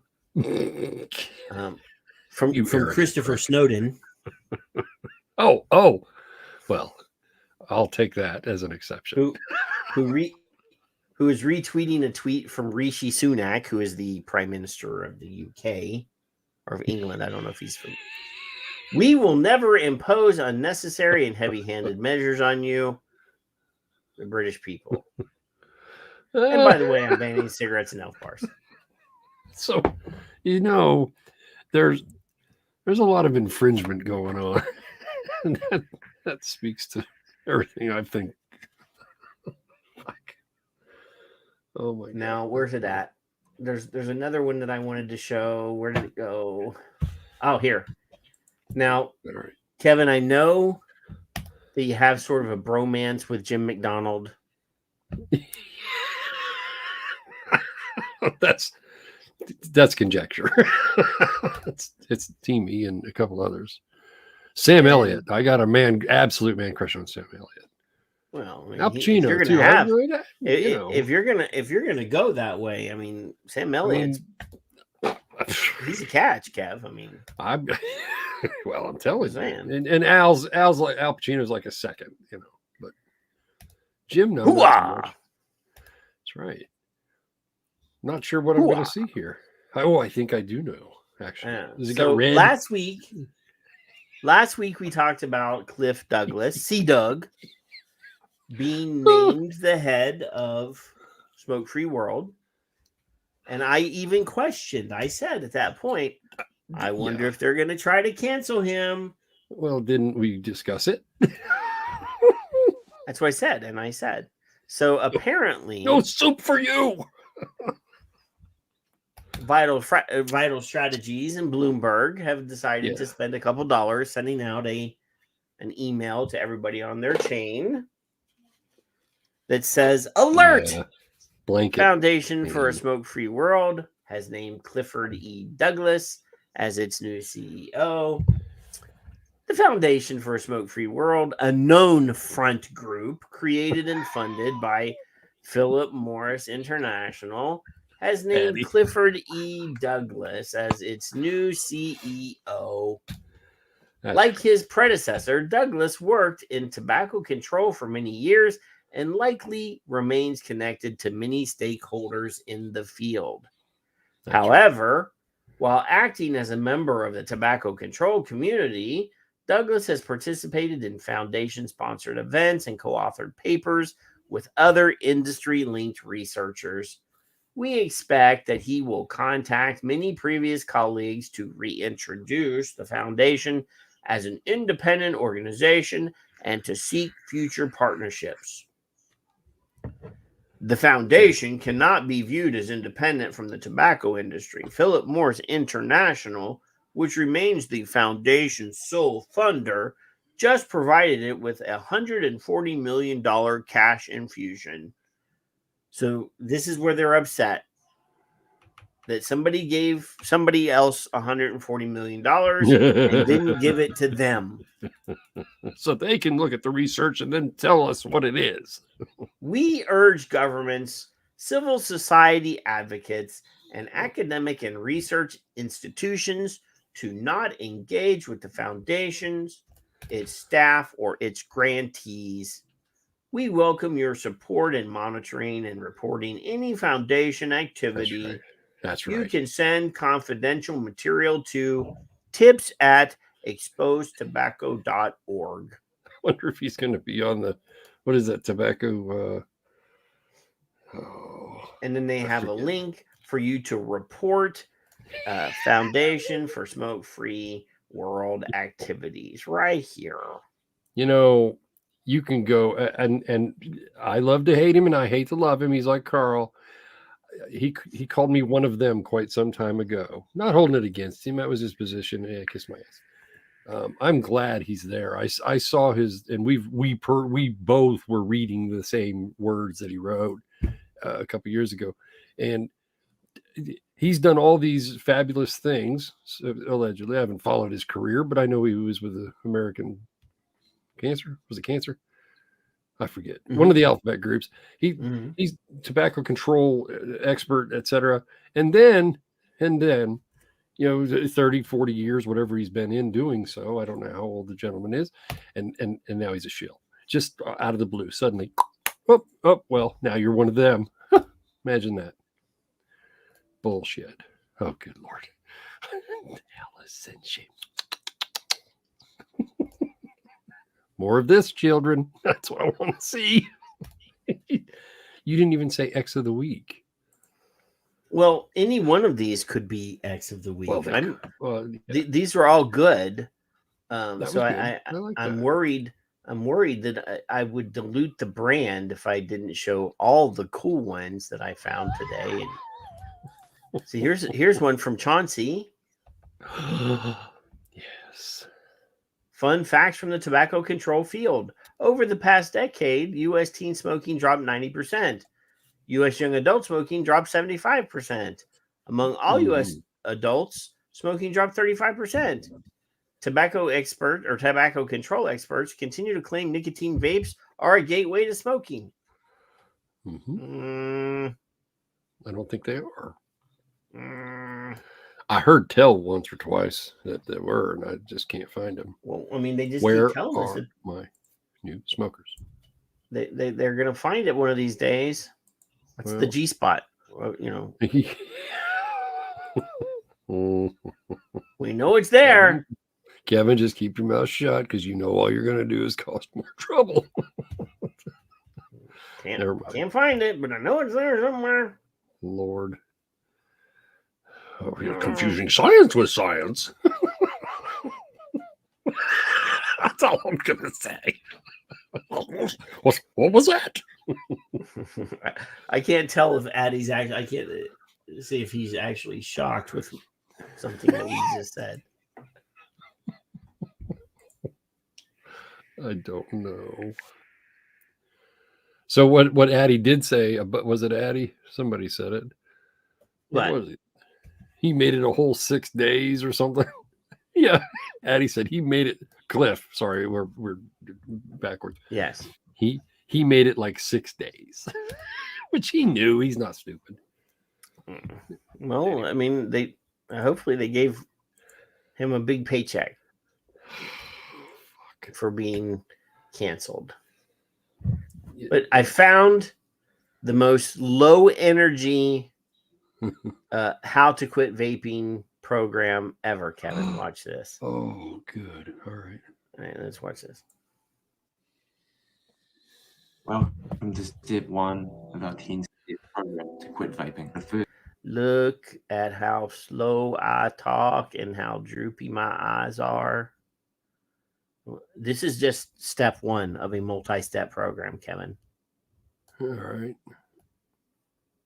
Yeah. First crucial step is to set a clear quit date. This date will mark the beginning of a happier vape-free life. Choose a date that works for you, giving yourself enough time to mentally prepare. This will help build momentum and focus your determination. Remember, this is a significant commitment, and setting a clear date gives you a specific goal to work towards. That's it? That's all you got? That's just step 1. I think... Oh, Christ. We got more to go. Good. No, I'm not playing the rest. Well, I appreciate that, and I almost like you for it. What I'm thinking now is practice makes perfect. That should be the goal of every tobacco control dumbass that is out there that wants you to quit smoking.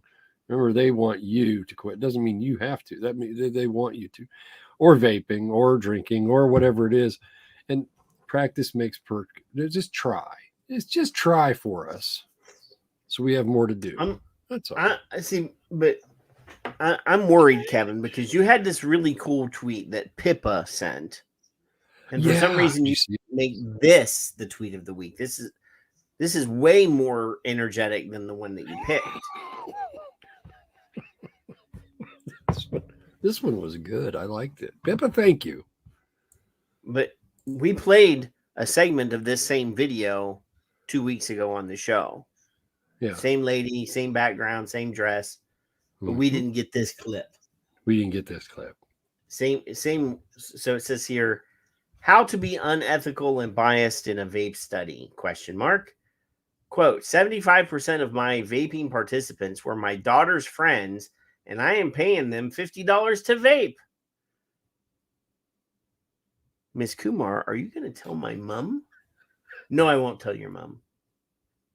At least Miss Kumar admits how many anti-vape studies are this biased. So let's play the video here. Me thought an e-cigarette was an online tool. And I said, oh, an e-cigarette. And then I realized it was actually a device. And I realized we didn't know anything about it. So I started the study. And at that time, I have twin daughters and they were 19. So I went home and told my daughters, I'm paying $50 for people to come in and do a quick sample. Let me know if any of your friends are interested. 75% of my study population was recruited from among my daughter's friends. Now, let me, since I'm taking some statistics and research practices classes with my wife. Yeah. Picking your study pool from the same demographic. Yeah. Even if that's like, if we're talking about age, that's one thing. But picking, I'm assuming that most of her daughter's friends are from the same town, the same school, the same microculture. Backgrounds. So, same socioeconomic background, probably mostly same racial pool. This is really shitty science. Well, I've got another question. Andrew came in, but let's finish this. 4 children I had driven to soccer practice. One of them looks at me and says, Mrs. Kumar, are you going to tell my mom? And I was like, Mike, I won't tell your mom. Me. So she lured them into their nicotine addicted, Come, children. Now, go back to her tweet for a second, please, sir. I don't often call you sir, so.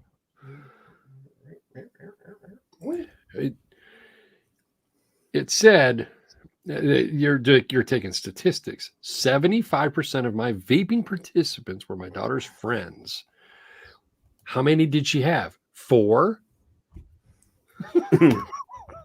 Right? So could be. Then, if there's 10 and 75% or 5,000 and 75%, I don't know. 3 of my 4 participants, I gave them were my daughter's 19-year-old friends. Right. So I just don't understand it. And indignant as she was. I can't believe these people are stupid. We've known all kinds of things about stuff. We just couldn't say it. We weren't allowed.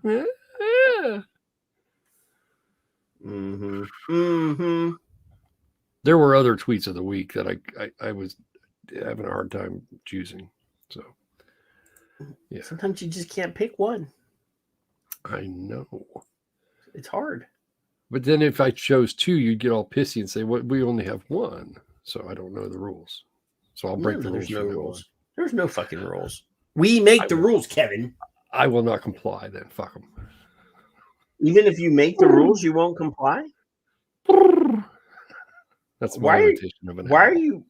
Why that's not what an owl sounds like. I know it's a pigeon, but that's all I can do. I can't do hoo.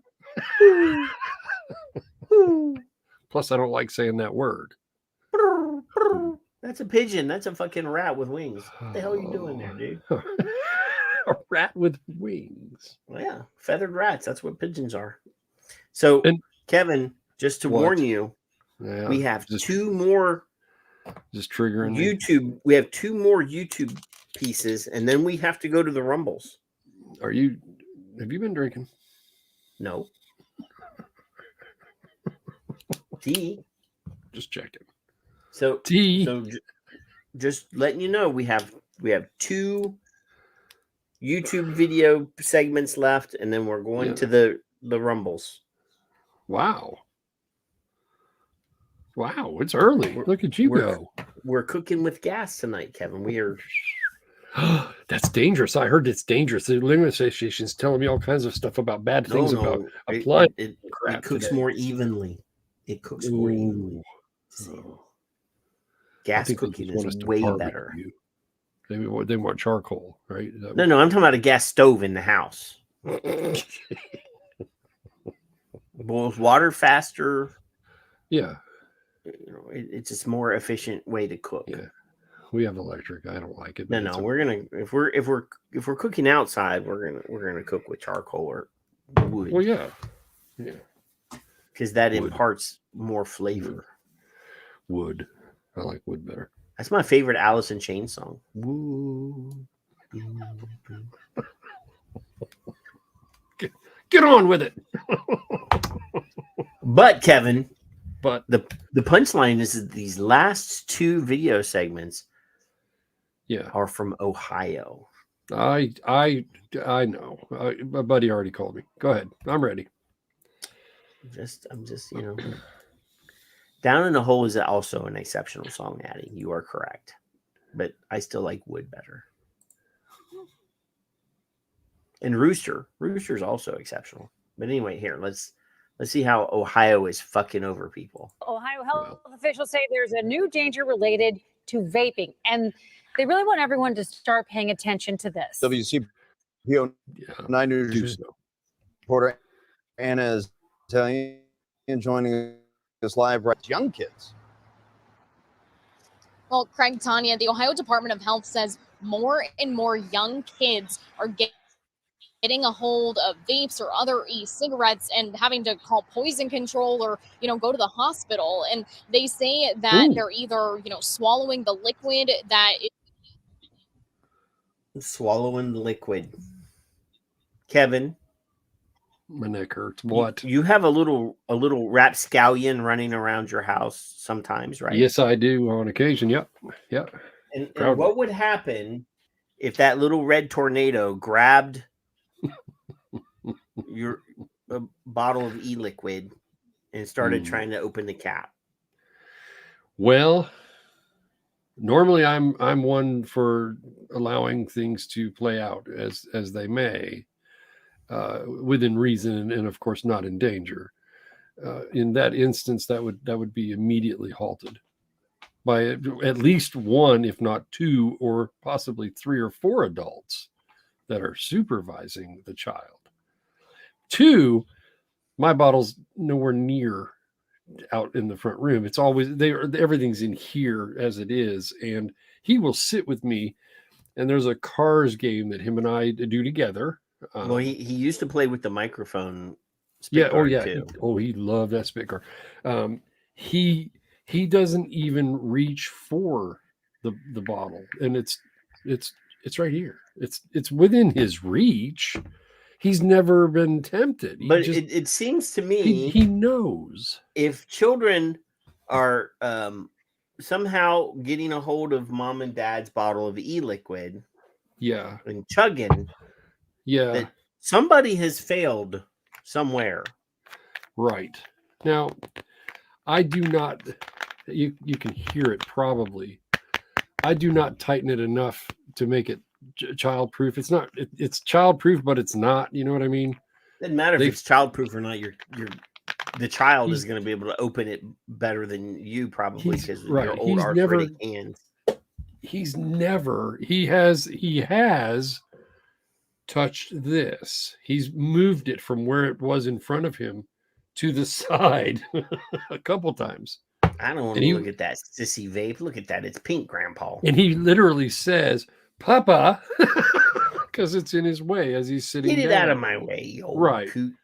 So other than that, he also doesn't touch weapons, knives, stoves, car batteries, a number of dangerous things. I think when I was his age, I probably had an old timer already.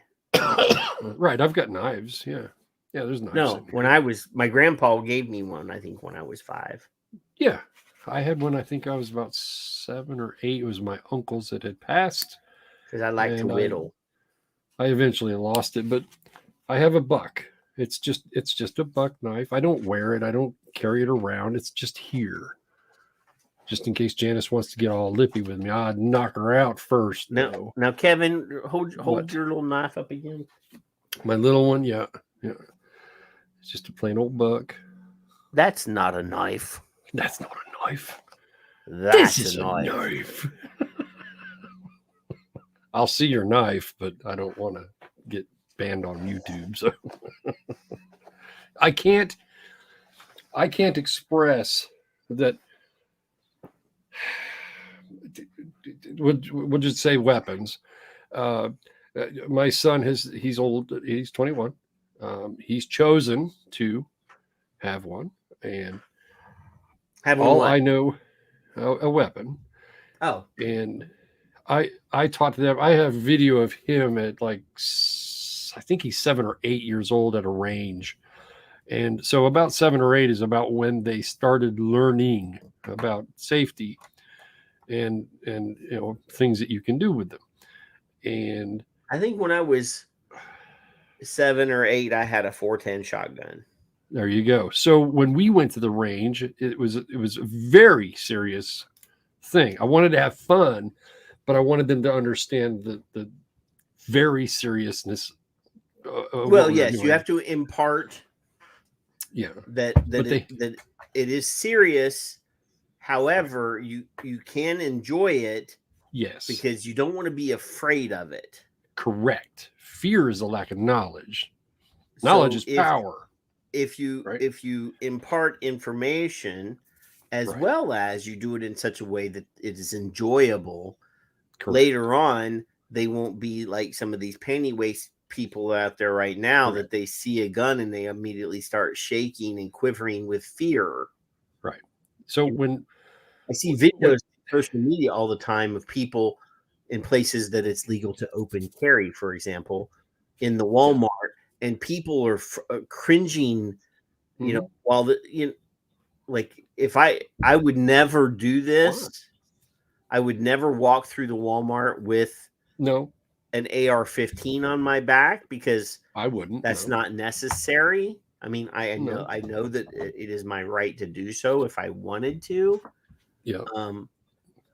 Because in that sort of situation, I wouldn't want the AR-15. I would want my Colt 1911 in a concealed carry situation. Right. In that sort of environment, just because it's a whole different thing. In that environment, if I needed to fire, I wouldn't want to be trying to pull my gun off of my back to where I can much more quickly get the Colt 1911 out. Yeah, it's just and that's still a fairly large handgun, but that's a big thing. So Jeremy says favorite of my handguns. Jeremy says, "Hey, guess what?" And I'm like, "Yeah, okay, well, that's great." And then I said 2 things. What, you crotch carry? What the hell is wrong with you? Well, if you like it that way, I just don't have a. And then 2, I said, now he's 20. How old is he? I don't know how old he is. I don't know how old your kid is. I feel like he's 25. So I said,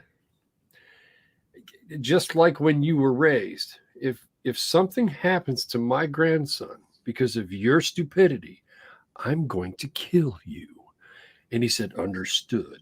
Now, parenting, even at 25, is an action verb, Patrick. And I'm telling you, I kill that motherfucker. If something happens to that child, I'll kill him.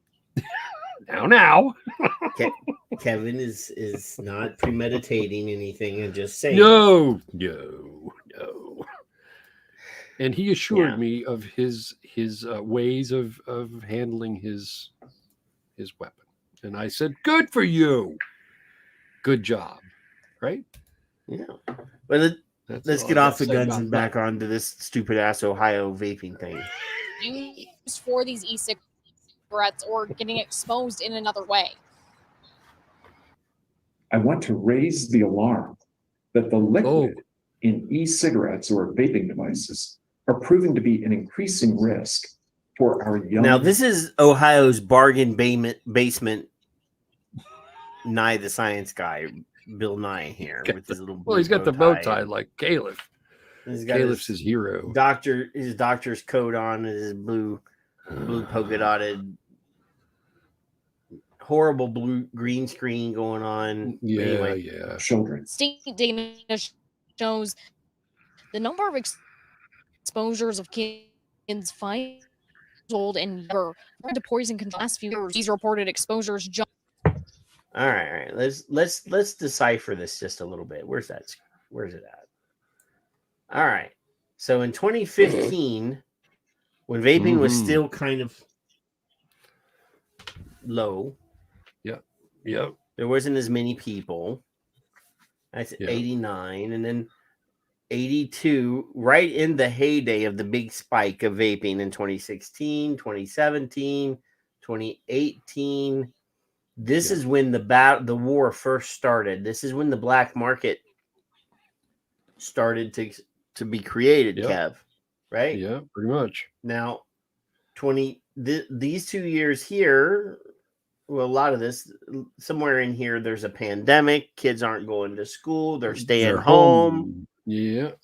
They're getting into their parents' stash. These numbers spike. Now, there's one important word. One. Reported to Ohio Poison Centers, not right hospital now, visits. the other thing, not outcomes. The other thing is each one of these exposure calls could be a mom that says, my kid got some e-liquid on his hand. I think, right. Lots of conjecture. Should I be concerned? That gets listed as an exposure call. Yes. This is not a trip to the ER. These are just calls of people asking questions. Yeah. With no comparison for anything else. Now, nothing. If you pulled this up for hand sanitizer, the numbers would be way up here off the top of your screen. Way. Toothpaste for many years was the number one substance that poison control calls were made for. Calls. Can my kid get sick from swallowing his toothpaste? Mm-hmm. I'm not lying. Look it up. Lick it up. Anyway, let's go. Rising. These reported exposures jumped from nearly 90 in 2015 to nearly 190 in 2021 and to 300 in 2022. And health officials say in some cases, the consequences are pretty severe. One child had a large ingestion of 10 milliliters and developed loss of consciousness, muscle jerking, repeated vomiting, and had to be placed on a ventilator or breathing machine. Now, the human body will immediately try to eject any poison that it detects. So there's a reason why you drink yourself to the point of vomiting. Kevin, in your younger days, I'm sure you've done this, or you've at least witnessed a couple this. times. Oh, I've seen it way more than I've done it.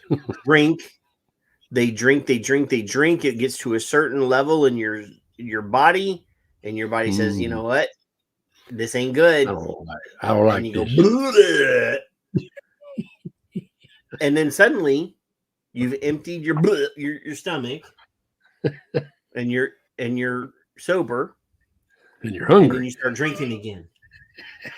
You want pizza after you brush your teeth, please. Well. So you never know. Cosmetics, medicine, vitamins. Yeah, Addie went Tide into it for us. Tide. Yeah. Lamp oil, Batteries. antifreeze, wiper fluid, gasoline, bug and weed killer, fertilizers, plants, and batteries. Lots of dangerous So, shit. all of those are significantly higher than e-liquid. Now, Parenting. I'm concerned that she said that this one child had to be put on a ventilator, which means probably during the process of the body evacuating the noxious chemical, the noxious substance, they inhaled and part of it went into their lungs and they aspirated. Right. And that would be the only reason that I can think of scientifically why they would have to be put on a ventilator, unless Well, they they're had not- some sort of underlying health condition. Right. They're not telling you that. That they're not saying, but scientific, I mean, medically, I can't figure, I mean, I can't see any other reason unless, like I said, they aspirated and they had to go in there and do a, some sort of, suck it out procedure. They call that a bronchoscopy. Ooh, that doesn't sound pleasant. Yes, they run a tube through and they go in and they suck it out. Well, I wouldn't wish that on anybody, but no. A bronchoscopy. Pulmonologists love doing it because it's a very easy procedure and it's they make a good bit of money every time they do it. I bet. Yeah.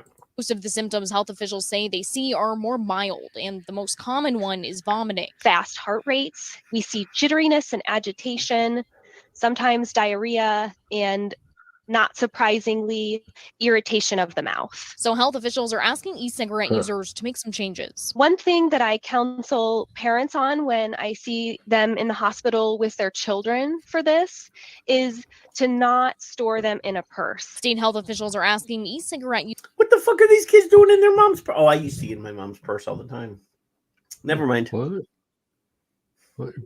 They're saying not to store your e-liquid in your purse because your kids get in there for some candy or to I borrow heard $10. something about and not parents out. or parenting or some shit. I don't know what the hell Yeah, that's yeah. about. Yeah. Just What's beat wrong your with kid this every country? time They expect you to parent your children? What is this world coming to? How dare they? Why can't they just do it for me, Kevin? It's double plus good, Patrick. That's why. Why can't they just do it for me? Again, Patrick, let me ask you a stupid fucking question. If I came to your house and I come bearing gifts, of course, and you open the door and you did let me in, I don't know if you would, and I had Logan with me, is there any reason for me to be concerned about Logan doing anything at all in your home unsupervised? Nah. I'd put him in the back room where all the exercise equipment is and tell him to get on the treadmill. Burn off all that extra energy, kid. Oh, you should have seen him at his party. Go play in the backyard. That's right. He likes No, to this run. room that I'm in, this is the room that has all the shit in it, Kevin. It And he wouldn't also be has all allowed. the toys. Yeah. So this door would be closed because kids would come in here and go, oh, look, action figures and toys and Hot Wheels and unsupervised that could go and a bad. giant bottle of e-liquid in Oh a my squeeze God. top. I can't believe you don't drink that already. I don't This understand. is my last Mhm.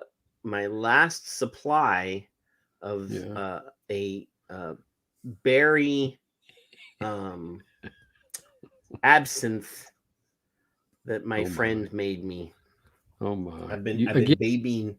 that's twice you've said you had friends. I don't understand why you're going to lie to the public. It happens. It happens. It's like also a got monthly WS. payment, or- It's got WS-23 in it. This is for when you really want to clear out your throat and you want to. Yeah, I've heard about that one's special. That's for special occasions, Kevin. So we've yet to learn anything from the Department of Health in the state of Ohio because they're idiots. A lot of hearsay and looking people up into a might. frenzy. Oh, well, we had one particular instance where this weird thing happened because the journalist said right after that, the vast majority of calls are very mild. Mm-hmm. You did hear her say that, right? I didn't. I did. I did. Just checking. Yeah. Users not to store these things anywhere that's easily visible and accessible to kids. Now, if a child is exposed, you can always call poison control. Now, don't be exposing kids. I'm Yeah. just saying. No. That number 'cause is 1-800-222-1222. we encourage you to call. We want those numbers to go up as much as possible. Oh my God. You're dropping the ball in Ohio, Kevin. I'm just, I just can't. I've been inviting myself to the Ohio State or whatever the fuck college they want to call themselves. And I assured myself through James that it was friend or foe. And then I went from there, and I've offered to come up for caffeine, and I would buy the coffee, and they haven't returned my calls. So that was 5 years ago. If I didn't know you and you called and left a message, I don't know that I would answer the phone. I did it on Twitter too. I haven't heard from James Jarvis in a long time. I wonder what happened to him. He's trying to behave himself. I heard he's dating Lita Ford. I don't know. Every once in a while, he would pop into the chat room, and I know he stopped that. Maybe I made him cry one too many times. Oh, be nice. Because he is a big crybaby. Like, I have pictures of him crying at like 5 different events. I'm just, pictures of him crying.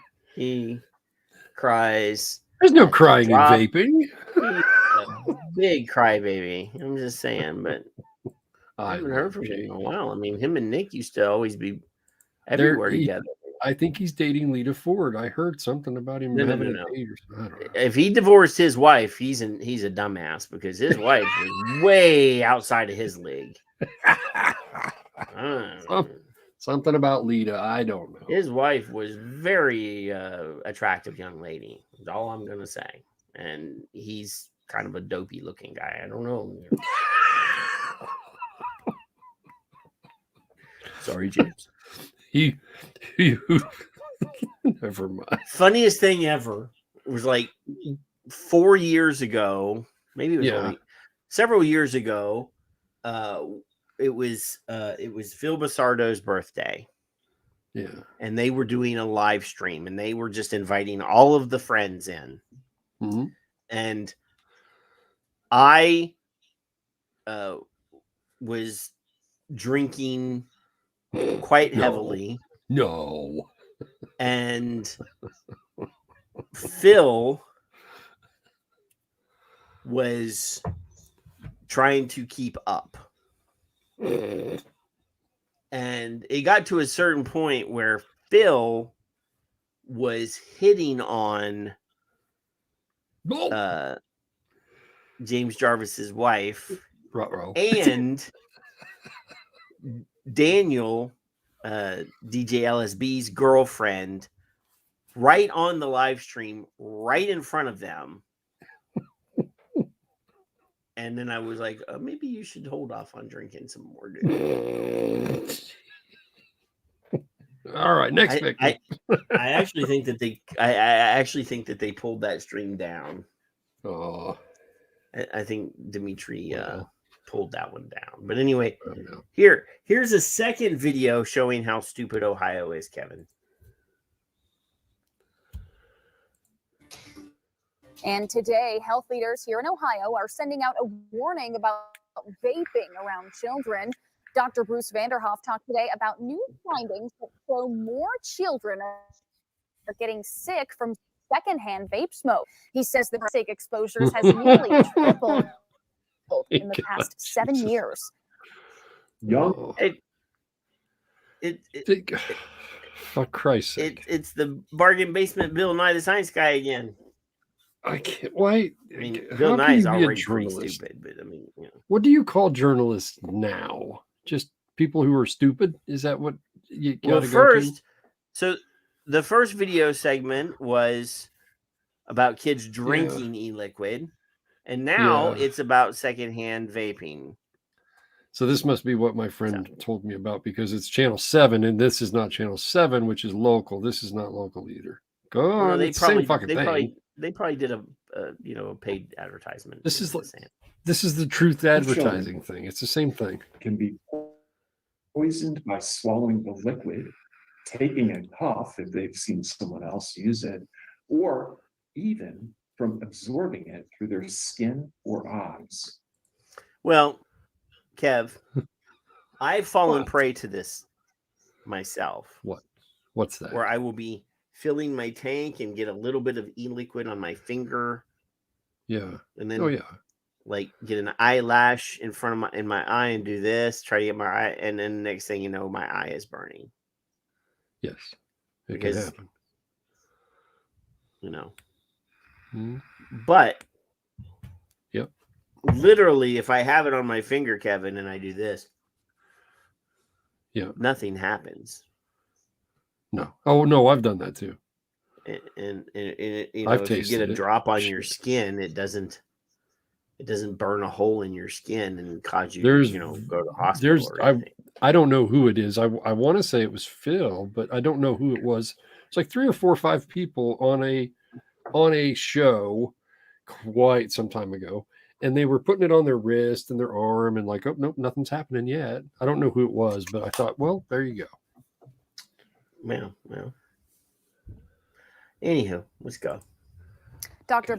Vanderhoff says there have been 328 exposures reported just this year through September. More than are among children ages 5 or younger. Now, poison control specialist Hannah Hayes says the biggest risk is children ingesting the liquid or having it seep through their skin by holding the vape. To not store them in a purse. Yeah.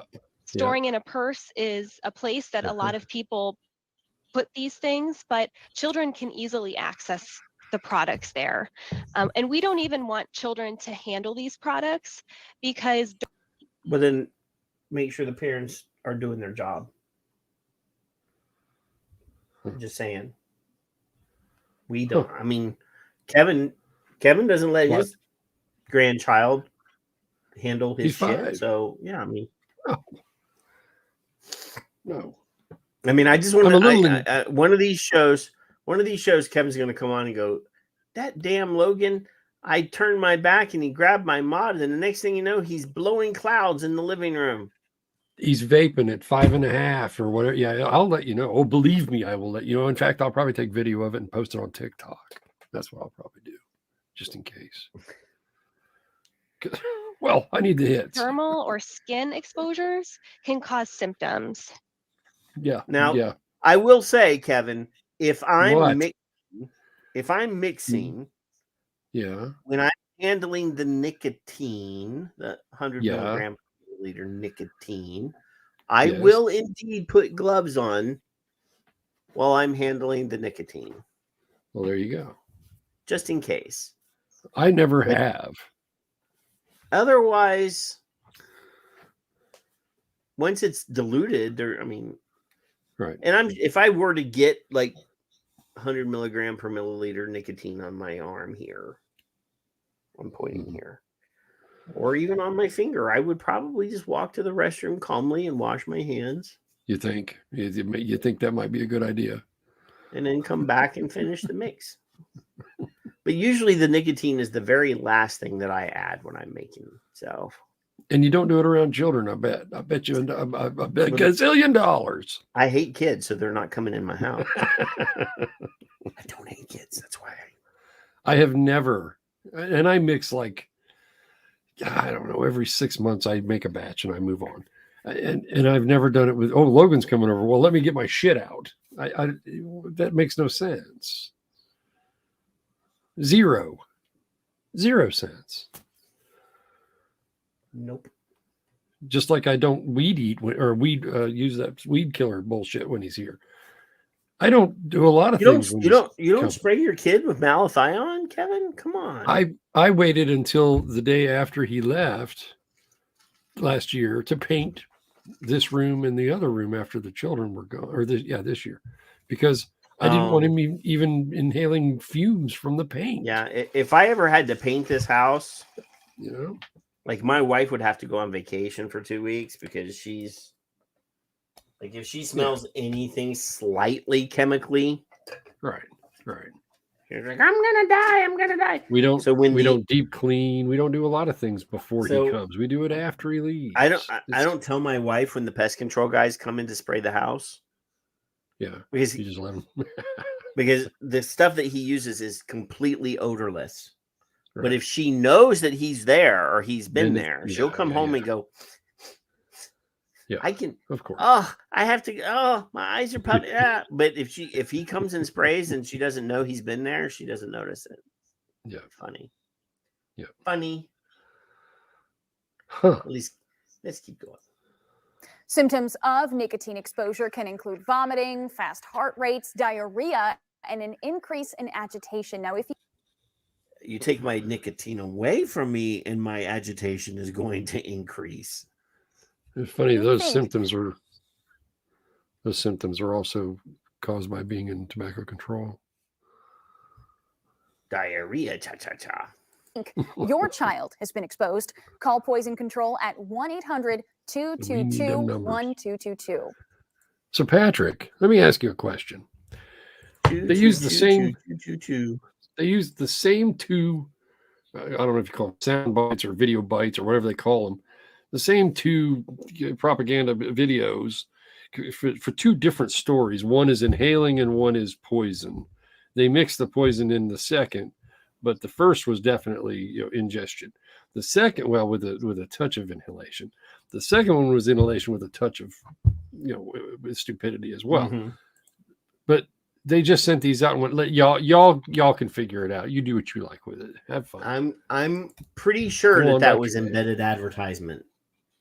Yeah. So the network gets so many points, we'll call them points, for public service announcements.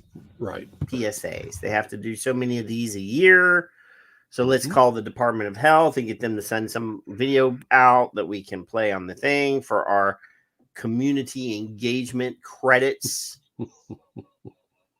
from the FCC. Yeah, well, because and we'll pretend like it's a news article. That's right. Pretend like And it's nobody's the wiser. Just like your call letters, it's required. They're not advertising themselves; they're required to do it. You got to make your station identification. Yeah. Back when I did radio, every used to hour call you it, had to yeah. come on and go, "This is WUSM 88.5." Even in the cabs, the cab industry, we KQA 496 was our call letters. We had to do that every 15 minutes.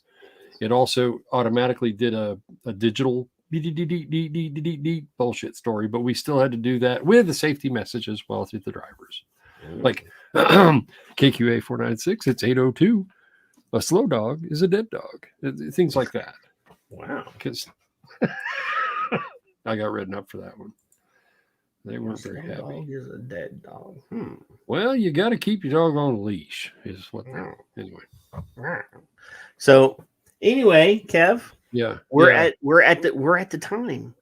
We have two I'm more telling pieces left that are going to be slightly offensive. So we're going to move over to the rumbles. Are we going to be slightly offensive, or is it going to be slightly offensive? Well, let's clarify that for those who may not know.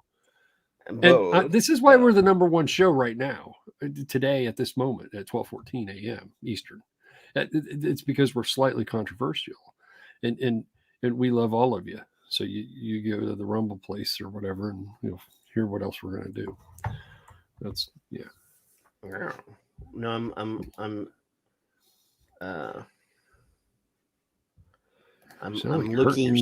I'm looking for no because Addie added a late breaking news into the chat room a while ago, and it's already gone, and I'm not going to go try to find it. So I'm quickly trying to find this late breaking news that he linked in there, but I can't find it. Is it the national thing? It's the national thing. He's hey, where did it go? And I didn't want to ignore him. I definitely wanted to talk about it, but it's a YouTube's link. I couldn't find it. I got it. Copy. Where Facebook. Oh yeah, put it over there because I can't find it anywhere else. Patrick.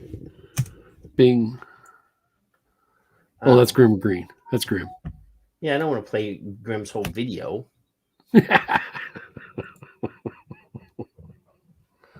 But there is a dick. There's dick happening over on the east side of the country somewhere. Some dick is over there fucking around. And Addie's not trying to be helpful in the chat room now and put the link back in that he put in a while ago. I thought that's the one he put in. No. He may have had another one. Well, I'm not. If that's the link, I can't do it because I'm not gonna. Let me see. He just said Kasa. Raj says Kasa. I don't want to. I don't want to. Yeah, it's a 4-minute video. I can't play a 4-minute video. That would be. Let's see nationally.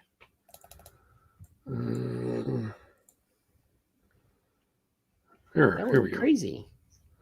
All right, here we go. I got it. I can't play Grim Green's 4-minute video on my show. He might copyright strike me. Bing. You're stealing content from me. You can't do that. Yeah, we just come on and just play his show and then go home. You're stealing money out of my monetization. So before we go over for the offensive stuff, we'll cover this real quick. All right. How about that, Kev? Fine. Because more people will see it if I do it over here versus over there. Because some of these people are afraid to go to the Rumble. That's true. Some of you people. So Kasa has a call to action. A call to action up. I think this is what this is called. It says a national call to action. And this is from our very good friends over there at the Kasa, Alex Clark. It says here, fight a vape tax. And there's a picture of a guy with his finger on the scales. You see that? U.S. fight a vapor tax, H.R. 5715, Senate Bill 2929. And the bill has been it is in the stages of introduction. It has been introduced. Now, due to the fact, unless these bills are identical, Kevin. So if Skip just showed up. So what? She just showed up. So if the bills are identical, right? Mm-hmm. They will pass through the House. Normally, if the House gets the bill first, then it goes to the Senate, and then the president signs it. Now, they could technically track these concurrently if they're identical, and they both could pass through the House and the Senate simultaneously, as long as there's no amendments in the House or no amendments in the Senate. If they amend, if either one of the houses or either one of the chambers of Congress make amendments, then the amended bill has to be processed through the other house or the other chamber. So anyway, let's read this. It says H.R. 5715 and Senate Bill 2929 propose raising taxes on all tobacco products to a rate equal to the tax applied to cigarettes, and at the same time doubles the tax on cigarettes. So on a milligram to milligram basis, cigarettes would see an advantage over e-cigarettes as they would be almost 5 times cheaper than nicotine from safe sources. If H.R. 5715 and Senate Bill 2929 is enacted, customers will be paying 5 cents to 6 cents per milligram of nicotine compared to 1.1 cent per milligram in cigarettes, based on average nicotine content of 9 milligram cigarette across multiple brands. The tax hike is just as bad, if not worse, for nicotine pouches, snus, and moist snuff, which are all reduced risk products compared to cigarettes. Yes, I mean, according to the FDA, they have a MRTP, modified risk tobacco product application approval for snus from General or Swedish Match. According to the FDA, serious tobacco scientists, the UK's Royal College of Physicians, and several other international government health agencies, tobacco products exist on a continuum of risk. These groups are also aware that nicotine is not the source of harm, while CASA members and other nicotine consumers are experiencing a reduction of harm by moving down the risk continuum with products like e-cigarette, snus, and nicotine pouches. Sponsors of HR 5715 and 2929 are displaying willful ignorance about tobacco risk continuum. Regulate, restrict, tax, and ban. That's what they want. Right. Now, are you going to go with this on the right, or am I? What, this on the right over here? Yeah. All right. So the first thing you're going to do is you're going to do a Control A over here. Read it. Obviously, read it. Maybe cut and paste it into Word. And then change it so that it is not identical to every other response to the call to action. For one thing. Yes. Because we know for a fact, this is a true fact. Not my opinion, not, conjecture. This is in your head. a real true thing. If everybody in CASA's database that responds to this call to action, say there's 160,000 people. I don't know for a fact that that's the correct number, but say, for example, that it is. When CASA sends, or when actually the software that they use, CQ Engage, sends out this email 160,000 times, and the politicians get it. Now, every politician, because this is going to be targeted to your representation, obviously. They get multiple hundreds of these same, each politician, if you divide it up, each politician is going to count that as one letter. If it's identical text, it is a form letter. That's one letter. They're not counting it 1,000 times. We got 1,000 copies of a form letter. That's one. So make it unique, please. You don't have to have perfect grammar. If you have Microsoft Word will help you. It will fix your grammatical errors. I have a thing on my computer called Grammarly. So Grammarly does all sorts of crazy shit and makes it sound really smart when I write stuff. I wish I had it when I was writing the magazine. But anyway, yes, please adjust this so that it is not identical. So like I said, do a select all, copy it, go into Microsoft Word, paste it, move things around, add sentences, remove sentences. As long as the gist of it is there, vote no on HR 5715, vote no on Senate Bill 2929. Obviously it would be better if you put in my name is blah, blah, blah. I've been vaping for blah, blah, blah. This is a very important thing to me. If you take my freedom and my opportunity away by making this more expensive than cigarettes, I'm going to smoke the cheaper option and die. Something like that. Don't do that verbatim, but you get the idea. Form letters are awful for politicians. They're good. They just hit the delete button. Delete. I got 10,000 of these. Delete. So please make it your own words. And Skip has a hashtag, be kind. Do that. Yes. Don't be an Definitely asshole. Don't use bad words. Definitely Not don't use on that. And do not ever use the FDA or no, none of that stuff. So since we're here, Kev, what? Since we're here, I'm gonna go over here. I'm gonna hit copy. And I'm gonna go over to another Google window that you can't see right now. And I'm going to do a search. is I want to go to. I want to see who is the main folks.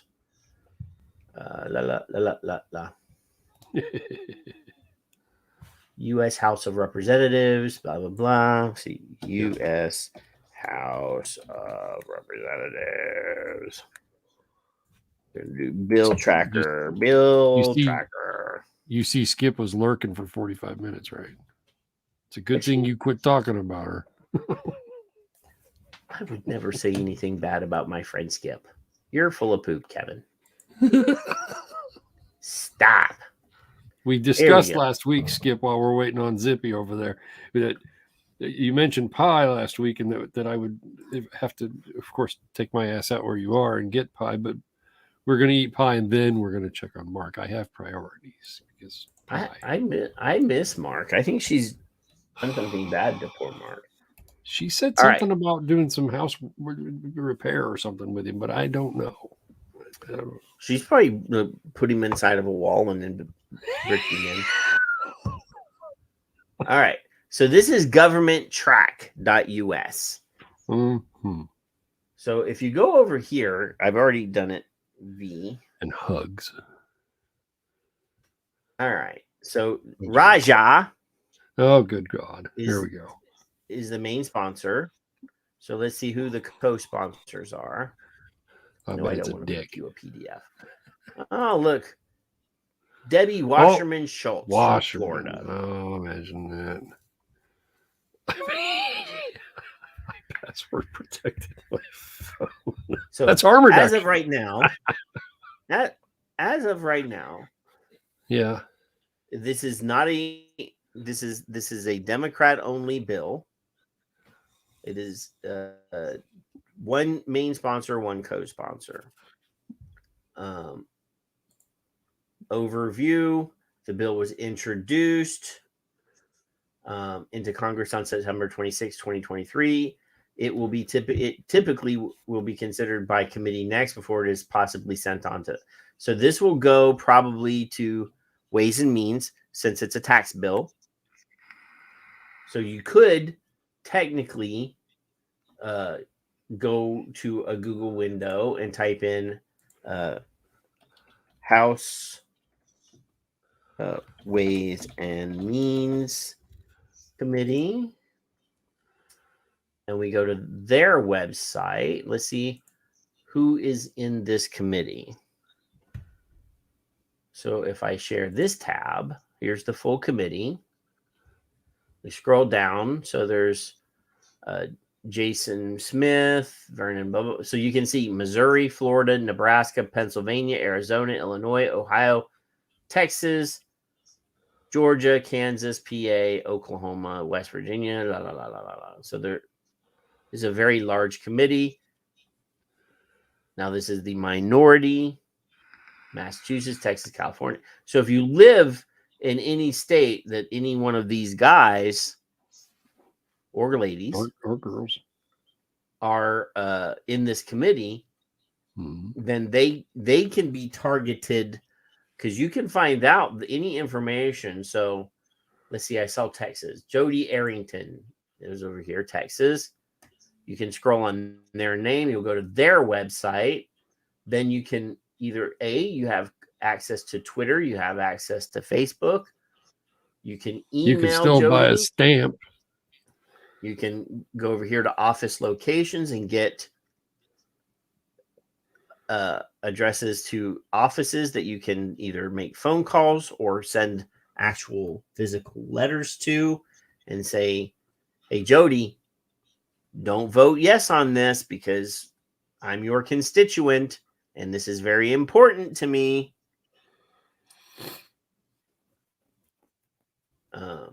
And this is how you do advocacy. There's an awful lot of work for being a citizen. I will definitely be sitting down. Jody Arrington is not my representative. He is West Texas, and I live on Southeast Texas. But I can still send him a letter. And he may tell his friends. Let's see, Beth Van Duyn where's she at? I don't know. Her name is not familiar, but I could easily send letters or emails directly to him or her. Yeah, she's from Dallas. And this is way far away from me. So John Cornyn and my representatives are not on this committee. I think Cornyn is on the Armed Services Committee or something. But anyway, so yeah, if you recognize any of these names, if you go in here and say, hey, these are, one or two of these people are my representative, by all means, write them a letter. Absolutely. Send it to them via email, send it to them during, in the mail, fax it to them if they have a fax number on their contact information. You can be you can participate more than just doing the CASA call to action. You can actually cut right to your representative. Now, a lot of people don't remember that these people are supposed to work for you. They do. They work for you, for me. There's a lot of people that don't understand that. I pay their salary, Kevin. Well, to that point, yes. Doesn't mean they're going to do what you like. Yeah. Maybe Dick was bragging about his friend Raja. I saw it this week sometime. I don't remember. And what's the Senate Bill 2929? So, but it's strange that Raja he wants this stuff off the market, but now he wants to tax it. Huh. It's dangerous. Children. Wait. Yeah. We can tax it. Let's tax it instead. Yeah. Huh. Isn't that neat? Regulate, restrict, tax, ban. It's one of the four. Sometimes it's all. I don't understand. Really? This is not the right. This is not the right place. I didn't go to the right place. Let's see. Here, let's go here. No, I want Senate. I don't want. I don't want House of Representatives.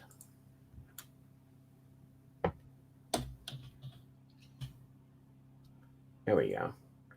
And here we go, Kev. Yeah. So the Senate bill, which is the twin sister or twin brother bill of the House, or the House one. Look, Dick Durbin. Oh, there's Dick. I knew there was some Dick in there somewhere. And this one, has. We're gonna double down. It has Jared fucking Brown. It's all the same assholes. Richard Blumenthal, Markey, Merkley, Murray, Reed. All the same guys. Yeah. Blumenthal. Yeah. Yeah. So these people are against this one has. They don't like it. This is, well, not to get partisan here, but it is all the same group. It's the same, 8 guys. Yeah.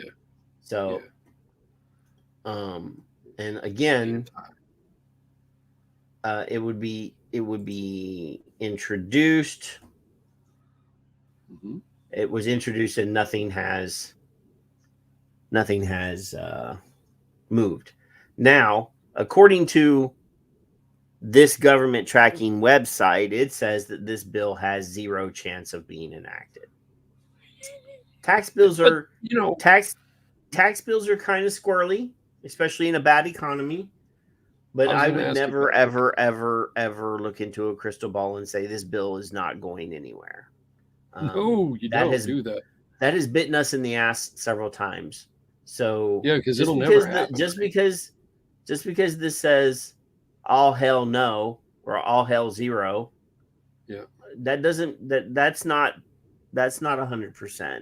There's a possibility that some politics can happen, some backroom deals can be made. So just because it says that, do not skip out on the call to action. And Definitely do it. More times than not, it's going to pass, and nobody's going to know it till it does. And they're going to go, "Wait a minute, nobody told me." So yeah. Yeah. So we're telling y'all. Y'all tell your friends, but don't just say I did my thing. I did the call to action. That I don't do the other thing. Look and see, is any of those names on that list in the ways and means, are they my representative? You can call. This is a phone in the olden days. Hey, ring, ring, ring, ring. We broke phone lines at the White House allegedly. More than once. People like to do that, Kevin. If you tell the vapors that break stuff, let's break the phone lines. That's what Grim Green did. He went on and made a video. Let's break the phone lines, and people got excited and they overwhelmed the phone lines. But then the next time that required something more taxing than making a phone call, no participation. Right. So yeah, they great out of the gate. Not one for stamina. People like the easy thing. They like to do the easy thing. I wrote a letter to Trump about the vaping thing. Oh God, man, I have one letter. Yeah, on my hard drive that I will adjust as I need it for each situation. Right. And I have like paragraphs that are on the bottom on another page from other things that I can just cut and paste and bring up and move it around. It is my template, but it's my template. It's not Kasaw's template. It's not Kevin's template. It's my words every time. And I can, adjust this sentence to say vape tax instead of flavor ban, whatever. And I always have that. I have it over here, I have it on my hard drive, and I can pull it up anytime I want and make a change here or there. I include my survey in its part. I never did a survey, Cameron. I know you didn't, and there's also now Dr. Farsalina's survey, among other things that you can put. I in have there, copies of the Vaping Advocate. I could scan copies of the Vaping Advocate and send that. Right. There's plenty of things you can print up and send out if you like, but. James, when he was here in Ohio talking about the state, he said, can you put something together that whatever? And then I forget the lady's name. She legal counsel, I believe, had to look at it first, and then it went to my state in printed form. And I was like, whoa, wow. I didn't know that, but I guess I did, but I didn't really realize it till it was done. Speaking of James earlier, and I was kind of honored to do that. They double checked everything. They checked the links. They checked they checked our shit. Believe me, before we got out. But that was a big fucking deal. So you can put things in there to refer to as well to help state your case. Where a lot of times the politicians like vaping's bad. Everybody tells me that. I've talked to the journalists, and that's what they say. They may not know that. Cliff Douglas was dead against this, remember? So was Dr. Glover, remember? And then Dr. Glover started talking with people. And Cliff, if I remember correctly, a relative he was using Juul and went back to smoking or something to that effect, if I remember right. I have no idea. That's the hearsay. I don't know. But I do not know. You don't know. I do not know. But I do know that now we're going to move over to Rumble and be kind of jerky. So if you want to go over there, it's what we do best, so that we can make comments that are slightly offensive, PG at least, things that we can't say over here that would get us kicked off of the platform. We're going to go to Rumble. Stuff we wouldn't say in front of Skip, right? Well, last week we did a very good section on California stealing rights away from citizens. And, this week we're going to talk about something else. So, Kevin, do you want to, because not all these, some of these people are going to skip out. They're not going to follow us over there. Well, I'm not a Rumbler, Membler, whatever. But I hope y'all come over and do the Rumble thing, because Skip said Rumbles is easier or whatever she said. I like Rumble. I mean, really, if I could get everybody just to go over there to start, I would just go over there. We've made 13 cents, Kevin. Yes. On our monetization, there's 13 cents sitting in an account somewhere that I can access. So it's not like we're doing it to make. But I'm less afraid of saying stuff over there. Well, I'm not that afraid of saying it here, really. You know, I do. You're not, but this is not your channel. It's my channel. You get my channel. There's no repercussions for you. I'll just be uninvited. There's actually no repercussions for me. It's not like we're monetized. We're not monetized. We don't have enough followers to be monetized, so it's not like we would lose money. Mm-mm. Well, all the content is mirrored, so I already have copies of everything. So they pulled my channel down. But anyway, we'll play a 1.5-minute stinger, and we'll go over there. So love you. We'll see you over there if you go over there. Otherwise, we still love you, but you're not going over there. But anyway, see you in 7 days or in a few minutes. One of the two. I'm blind.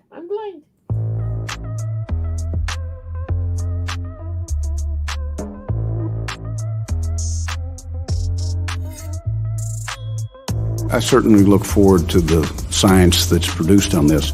I just caution you and our friends at CDC that if we kill technology and innovation, which is in essence what some are attempting to do with electronic cigarettes right at the beginning, just stop it, no more, shouldn't be sold, then innovation is not going to play a role in reducing the amount of Americans that smoke. It's just not. And I think it's safe to say that when I look at diabetes today, I look at other things that we would consider a public health epidemic. Innovation is going to give us the ability to do it. I don't think it's going to be by going out and limiting whether they can go to McDonald's and buy a double cheeseburger. And the CDC is not proposing that.